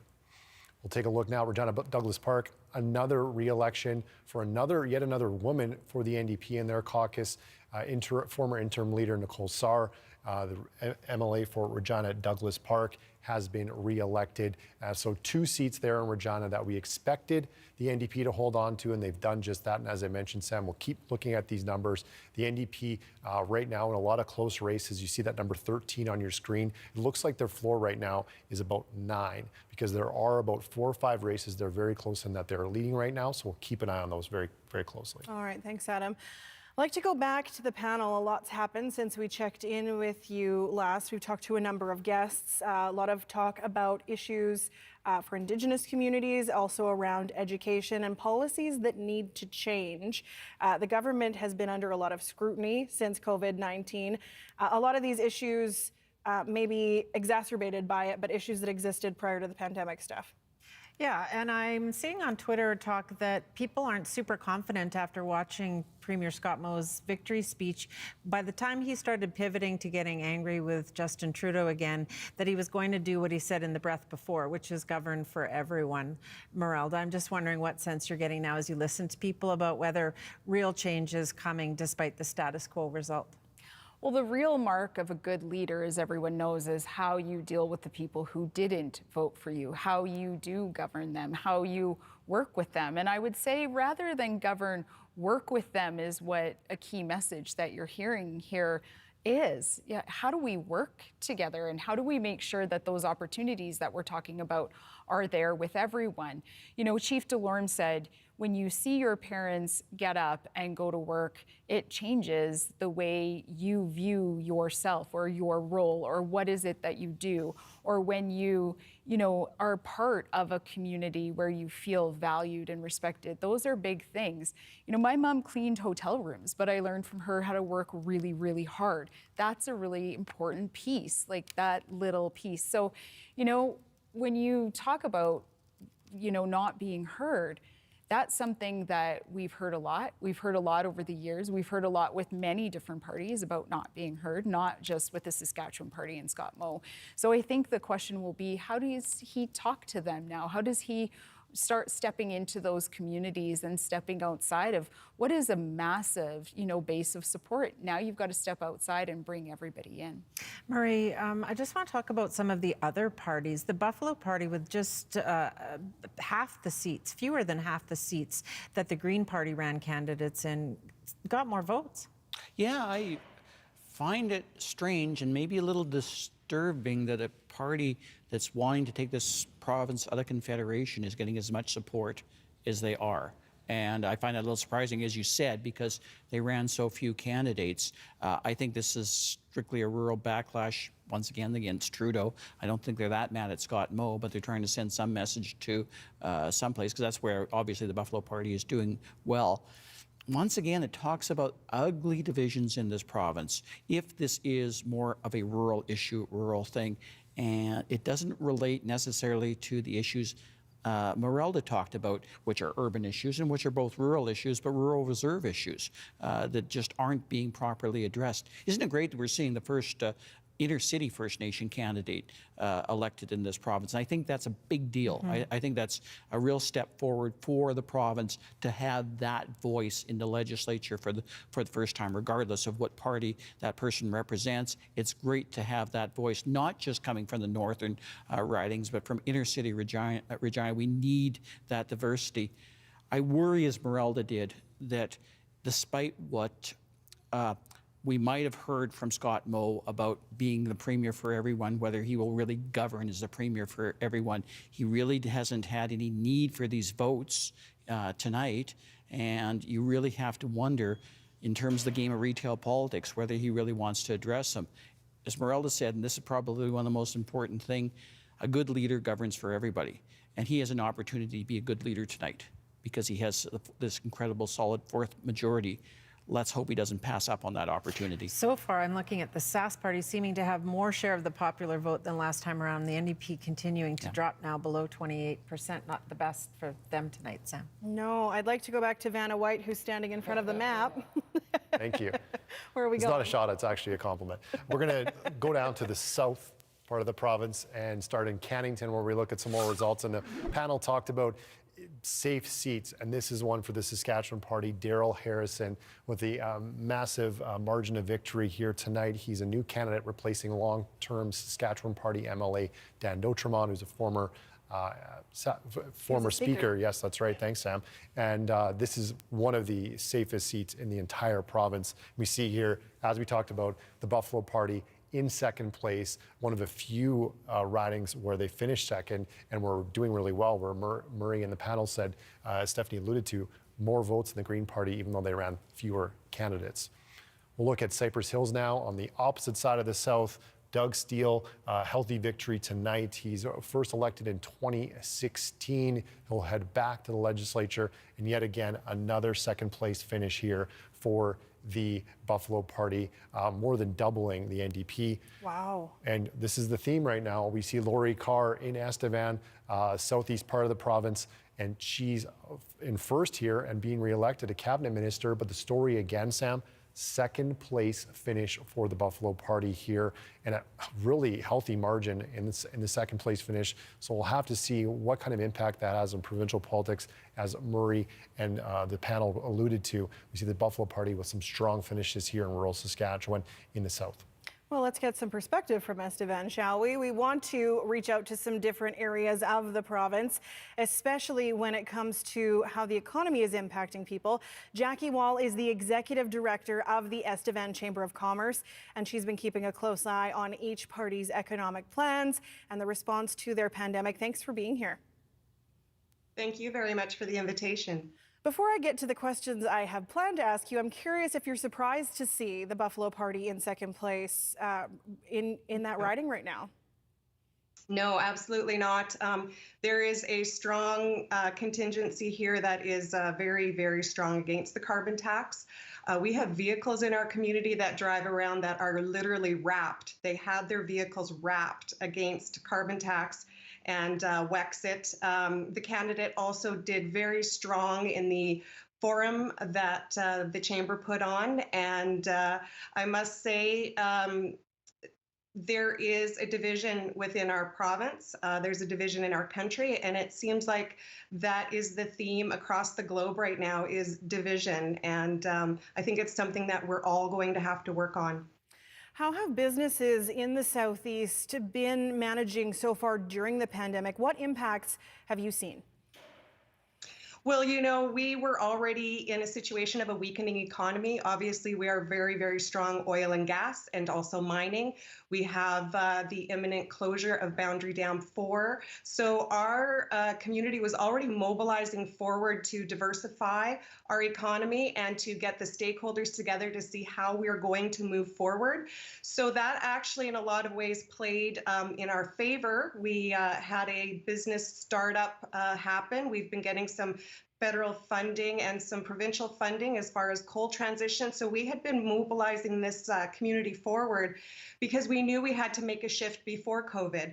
But of course, COVID hit, and it just seemed like it's just one thing after another in this community. However, we're growing on our strengths, very strong oil and gas, mining, technology. We're looking at the greenhouse and food development. We understand that food security is going to be very important moving forward. And we have a lot of natural resources here, including our skilled workers. We have a lot of skilled trades within our area, and we're just going to take all of those advantages, move forward, and support the restaurant industries, the hotel, the retail. Everyone's feeling it here just as much as the rest of the province. We're just really hoping we can mobilize forward and get those stakeholders together and align with provincial government and federal government in their initiatives and see how we can move this community forward. Jackie, you mentioned COVID-19 in your region. Cases in that area have been relatively low. How are people coping, and are you preparing for what could be a second wave? Yes, the cases have been relatively low. I'm happy to say that our kids are in school. I have kids in high school right now. It's great to see them back to school. It was difficult for them to be home. We have a business community, and I know I sat down with Minister Carr this summer and said, look, we are moving forward as a business community, being very, very cognizant of the COVID protocols. And we're doing that so we don't have to have another shutdown with our community. Please give our business community the tools and the protocols that they need to mobilize and keep moving forward and to minimize the effects of a second wave. We cannot shut our business communities down again. They have been moving forward with all the protocols that they need to, and so we need to support them and encourage them, and that's what we're going to work towards. Thanks so much for your time and perspective tonight, Jackie. Thank you very much. Have a good evening. Jackie Wall is the Executive Director of the Estevan Chamber of Commerce. Adam, we have some results to look at, and in cases too close to call. Yeah, the election's not too close to call, but we still have some races we're watching, and we're talking about those mail-in ballots as well, where this may come into effect. There's a lot of orange on this board. Saskatoon, Riversdale, 27-vote lead for the NDP. Prince Albert, Northcote, the Saskatchewan Party with 166-vote lead. That would be a gain for the Saskatchewan Party. A hold would be Regina University, where they lead by 167 votes. Saskatoon Eastview would be a pickup for the NDP. They have a 186-vote lead. That's Matt Love against Chris Garrett. Saskatoon-Meewasin, still close, Sam. We haven't had a new result in this riding in a while. Ryan Miley maintaining that 210-vote lead. And then we look at Saskatoon University, which would be another pickup for the New Democrats with a 231-vote lead. And we can tell you that Gary Gruel has gained a seat in Regina Northeast over Jens Peterson. Oh, wow. So the NDP down there. So even though they're gaining in some places, they're stuck at that 13, and that's because they've lost the seat in Regina Northeast. And he's a longtime NDP guy. He ran for the leadership race as well. That's right. And it's some revenge for Gary Gruel, who lost in a by-election to Jens Peterson. I want to bring in Eric. Eric, what do you make of these ridings that are just too close to call? Yeah, and they absolutely are, because with the mail-in ballots, some of the ridings that Adam just talked about, we're talking over 1,000 mail-in ballots that have yet to be counted. And I think that'll actually have a big impact when we finally get the ballots counted on the results. We're looking at, for example, the popular vote between the Saskatchewan Party more or less matching the record-setting result in 2011 and the NDP setting a historic low. Once the mail-in ballots are counted, I think that margin will shrink, because if you look at the amount of mail-in ballot applications there were, in Saskatoon and Regina, it averaged over 1,600 per riding. Outside of Regina and Saskatoon, it was more around 500 per riding. So that means there's roughly about twice as many mail-in ballots that could be coming in Regina and Saskatoon than there are in the rest of the province. So we don't really know exactly how voters who voted by mail, if they're going to lean one way or the other, but we do know that voters in Regina and Saskatoon are more New Democratic than voters in the rest of the province. So that will probably bump up the NDP's numbers overall. And we did see a poll done by the Angus Reid Institute earlier on in the campaign that suggested that roughly about 2/3 of NDP voters expressed concern about voting in person, whereas it was more or less the opposite for Saskatchewan Party voters. So we might expect that the mail-in ballots be more likely to boost the NDP in some of those ridings where it's close. Maybe it'll be enough to overturn some of those margins, maybe it won't. And it might also make their popular vote number for the province as a whole look a little bit better than it is right now, though still it will be among the worst for the NDP and among the best for the Saskatchewan Party in both of those parties' histories. Before we move on, I do want to draw attention to that 64%. As more results have been coming in, we've been seeing the share of the vote for the Saskatchewan Party slowly creep higher and higher. Absolutely, and if they can manage to get over 60%, they can hold that once the mail-ins are counted and the last ballot boxes are counted, the ones that are currently with Election Saskatchewan. If they can hold over 60%, that is just a remarkable thing, and it is worth repeating just how unlikely and uncommon it is for a party that's been in power for 13 years to not only get re-elected for a fourth time, but to have that much support. Only in the history of Canada, there's only been one other party who's ever done it, the Newfoundland Liberals. So for the Saskatchewan Party to do it, that means the PCs, the Alberta PCs, that political dynasty has never managed to get over 60% of the vote in 3 consecutive elections. The Saskatchewan Party has done it, and that's a remarkable feat that I think really is a testament in part to the changing politics of Saskatchewan, but also the performance of Scott Moe and the Saskatchewan Party. On COVID, for example, polls have suggested that about 65% of Saskatchewan people approve of the way that Scott Moe has been handling the pandemic. That's better than the results we see in the neighboring provinces, Jason Kenney in Alberta and Brian Pallister in Manitoba. All right, thanks for this, Eric. We have not been back at Saskatchewan Party headquarters since we heard from Scott Moe around 10 o'clock. Let's go back there now where we find Bonnie. Hi, Sam. Well, people are beginning to pack up and head home, but I am lucky here because Saskatchewan Party candidate Chris Garrett has just joined us from the Saskatoon Eastview riding. We talk about those battleground ridings that are too close to call. That is where you are running, and I understand that you don't think it will be called tonight. Why is that? Well, we have a high proportion of mail-in ballots, and so that is the reality of a pandemic. an election during a pandemic. And so I'm looking forward to seeing what those results will be later on this week. 1,600 mail-in ballots, is that right? Something of that sort, I believe, yes. And so what's that like, going to bed tonight not knowing? Well, I think that's what the process is all about. The democratic process is one where that it requires patience, and so it just means this marathon is requiring just a few more days, and I look forward to hearing the results. Now, you weren't actually the Saskatchewan Party candidate out of the gates in this riding. It began with Daryl Cooper, who they turfed because he supported QAnon theories on social media. So you started, roughly a week in. Do you think that affected how you have fared in this riding? Well, absolutely, that impacts the strategy, and we had to come in ready to work twice as hard. I'm very proud of the campaign that we run and the team that we had, and I left it all on the doorsteps for the constituents of Saskatoon Eastview, and so I'm proud of what we did in the last 3 weeks.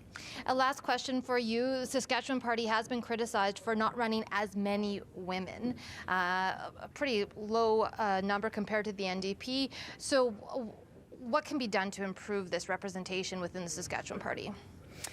I think when we do have women that run, celebrating them and putting them in touch with other women, I think that's a good start. And I, for one, will be willing to support any women that will run. And, whether I have an active role or a passive role, I will absolutely be there to support them so that any woman who wants to run can do that. All right. Well, thank you for your time tonight. I know these campaigns can be so exhausting, so you probably just want to have a good night's sleep, and you may not be able to do that, not knowing. Yeah. All right. That's Chris Garrett, the Saskatchewan Party candidate in Saskatoon Eastview, which at this point, too close to call, and she thinks it will stay that way for a few more days anyways. All right. Thanks, Bonnie. Adam, let's take a look at how things are shaping up in Saskatchewan's north. Not entirely a big surprise. Yeah, Bonnie talks about too close to call. These weren't in Saskatchewan's north. We're going to take a closer look at a few of the ridings that we haven't spent a lot of time touching on tonight. We're going to start in Saskatchewan Rivers, and we have declared Nadine Wilson elected. As you see, a big win for Nadine tonight over Lyle Whitefish of the NDP.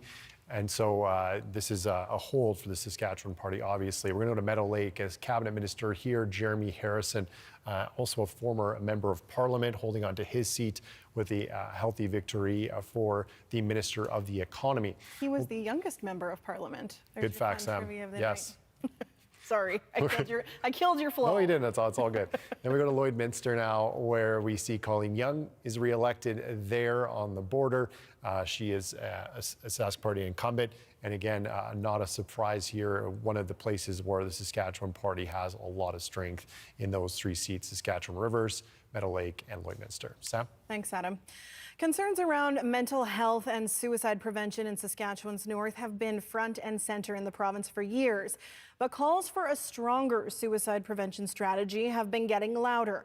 Robert St. Pierre is the mayor of La Loche. He joins us now to talk about the past, the present, and what he'd like to see in the future. I'd like to start with the future. What's needed in the north to address ongoing mental health concerns? Well, we need to build capacity within our communities. We need to have mental health workers. We need a recruitment. We need to have education and training brought to the community.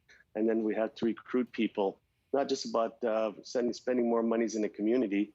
We need to have individuals wanting to come and work in our communities and build those supports for our members. What are some key aspects that need to be included in suicide prevention strategy? There's been a lot of debate about this. For me, education is key. We need to have our people from our communities educated and returning to our communities to build those capacities. So we need to provide those training and more training. We need to build supportive relationships, not only with ourselves, with our family, with our friends, with education, through employment.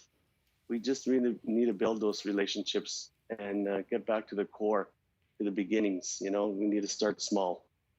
You are stepping down as mayor of La Loche after being elected in 2016. Tell us what you've seen change when it comes to mental health over your time in the role.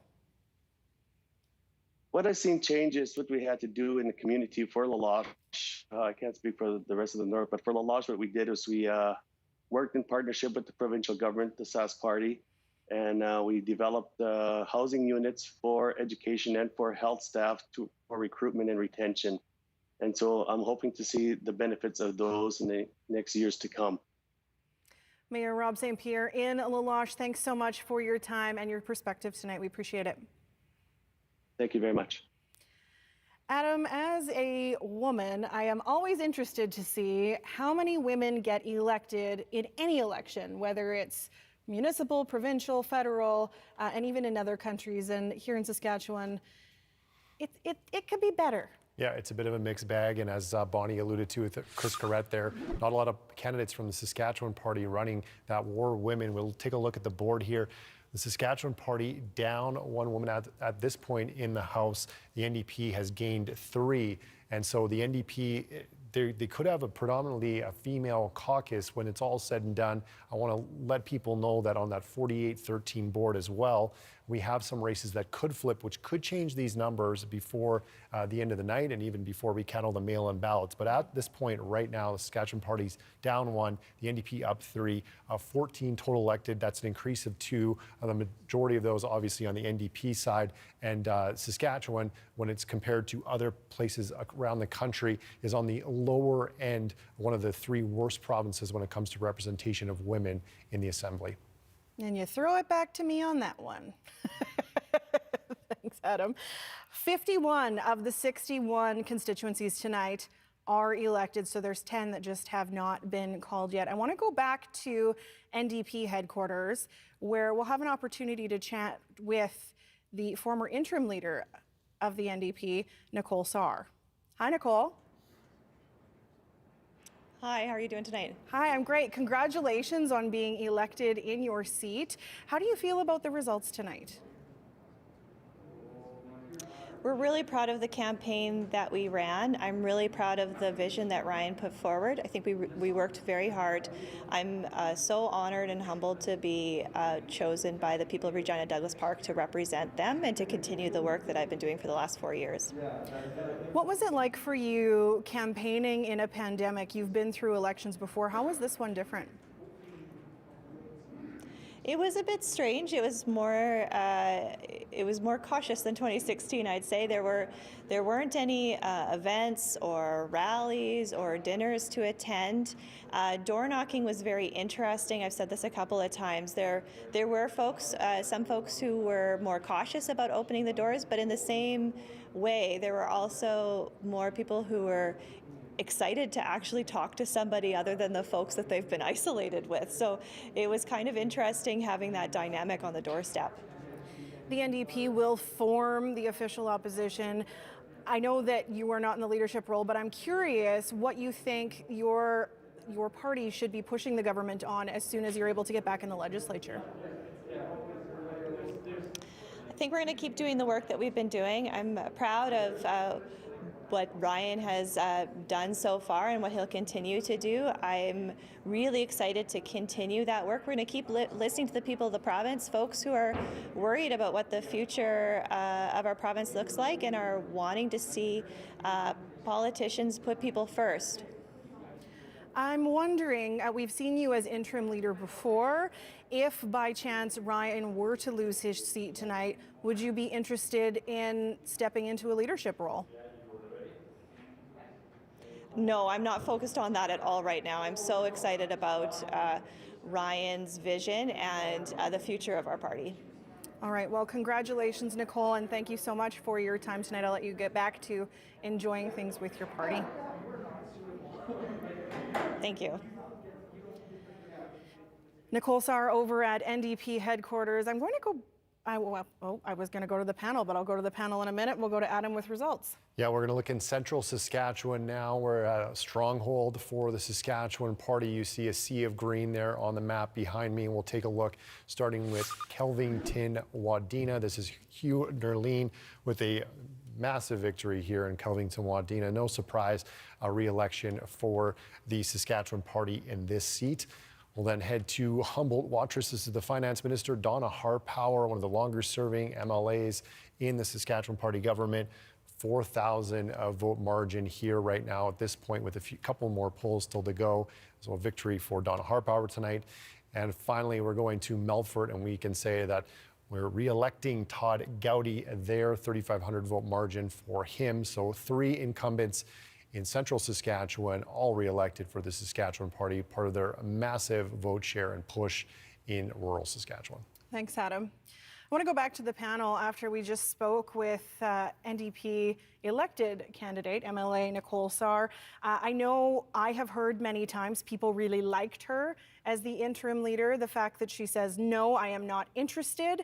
I wonder if Ryan does lose his seat, what the party does.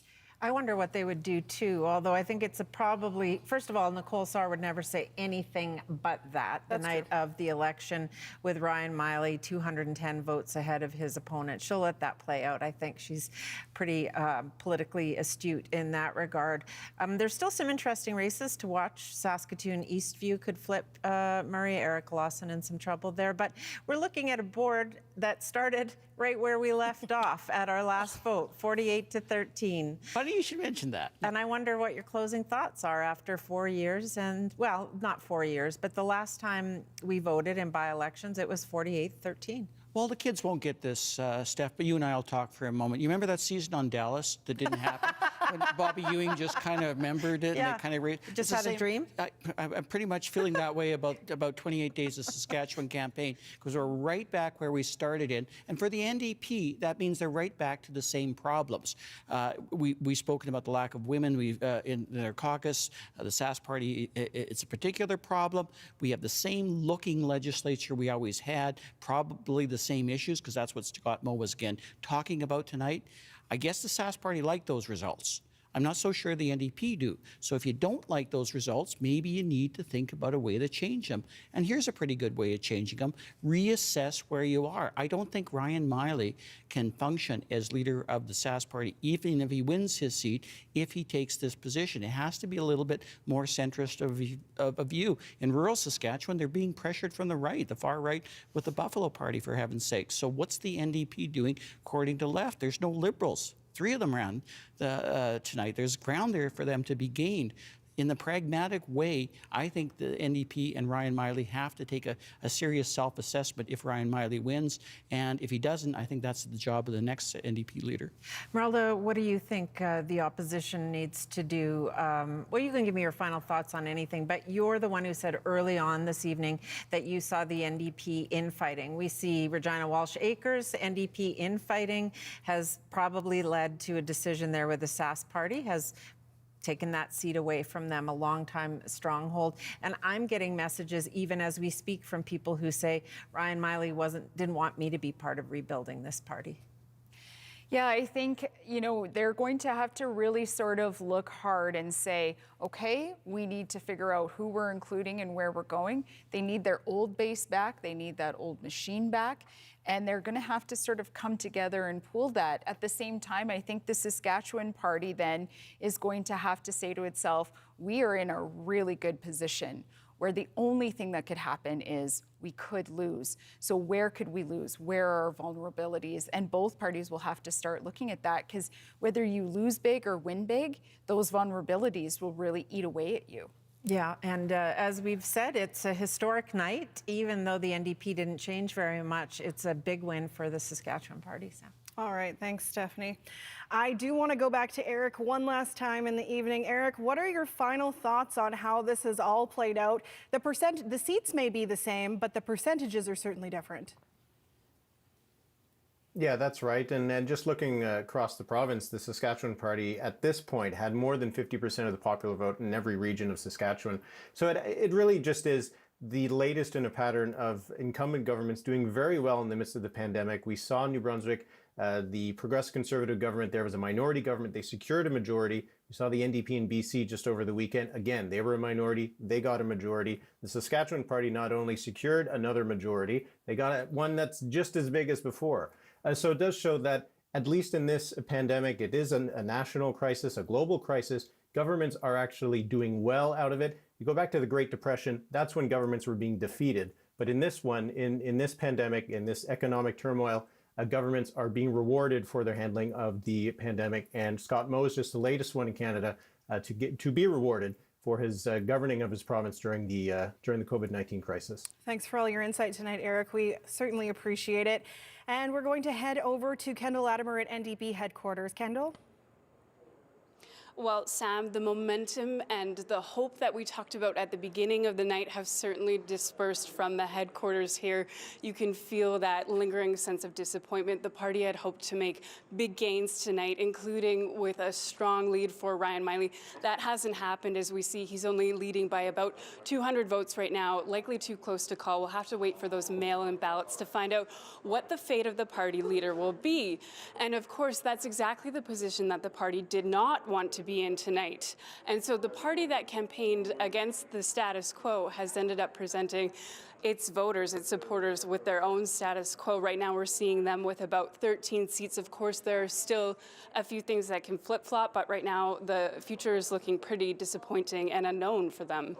Kendall, thanks so much for everything tonight from NDP headquarters. And one last check-in with Bonnie Allen at Sask Party headquarters, where there would be a big whoop-up now if it was 2016. I got to be with the happy people tonight. I really got the plum assignment, I think. It was a big night, and I think there wasn't a single speech on the campaign trail that Mo didn't say, who do you trust? Who do you trust? Who do you trust? Well, tonight he can say the voters decided they can trust him and the Saskatchewan Party. All right, thanks, Bonnie. We did it, Adam. It's done, and it's not over. Yes, it's not. And that's my final thought tonight is mail-in ballots will be the story for the next number of days, as will the fate of Ryan Miley. Sam? All right, thanks to everybody for watching tonight. Stephanie's back on Morning Edition tomorrow. We're back at 6 tomorrow night. Have a lovely night. Thanks for watching.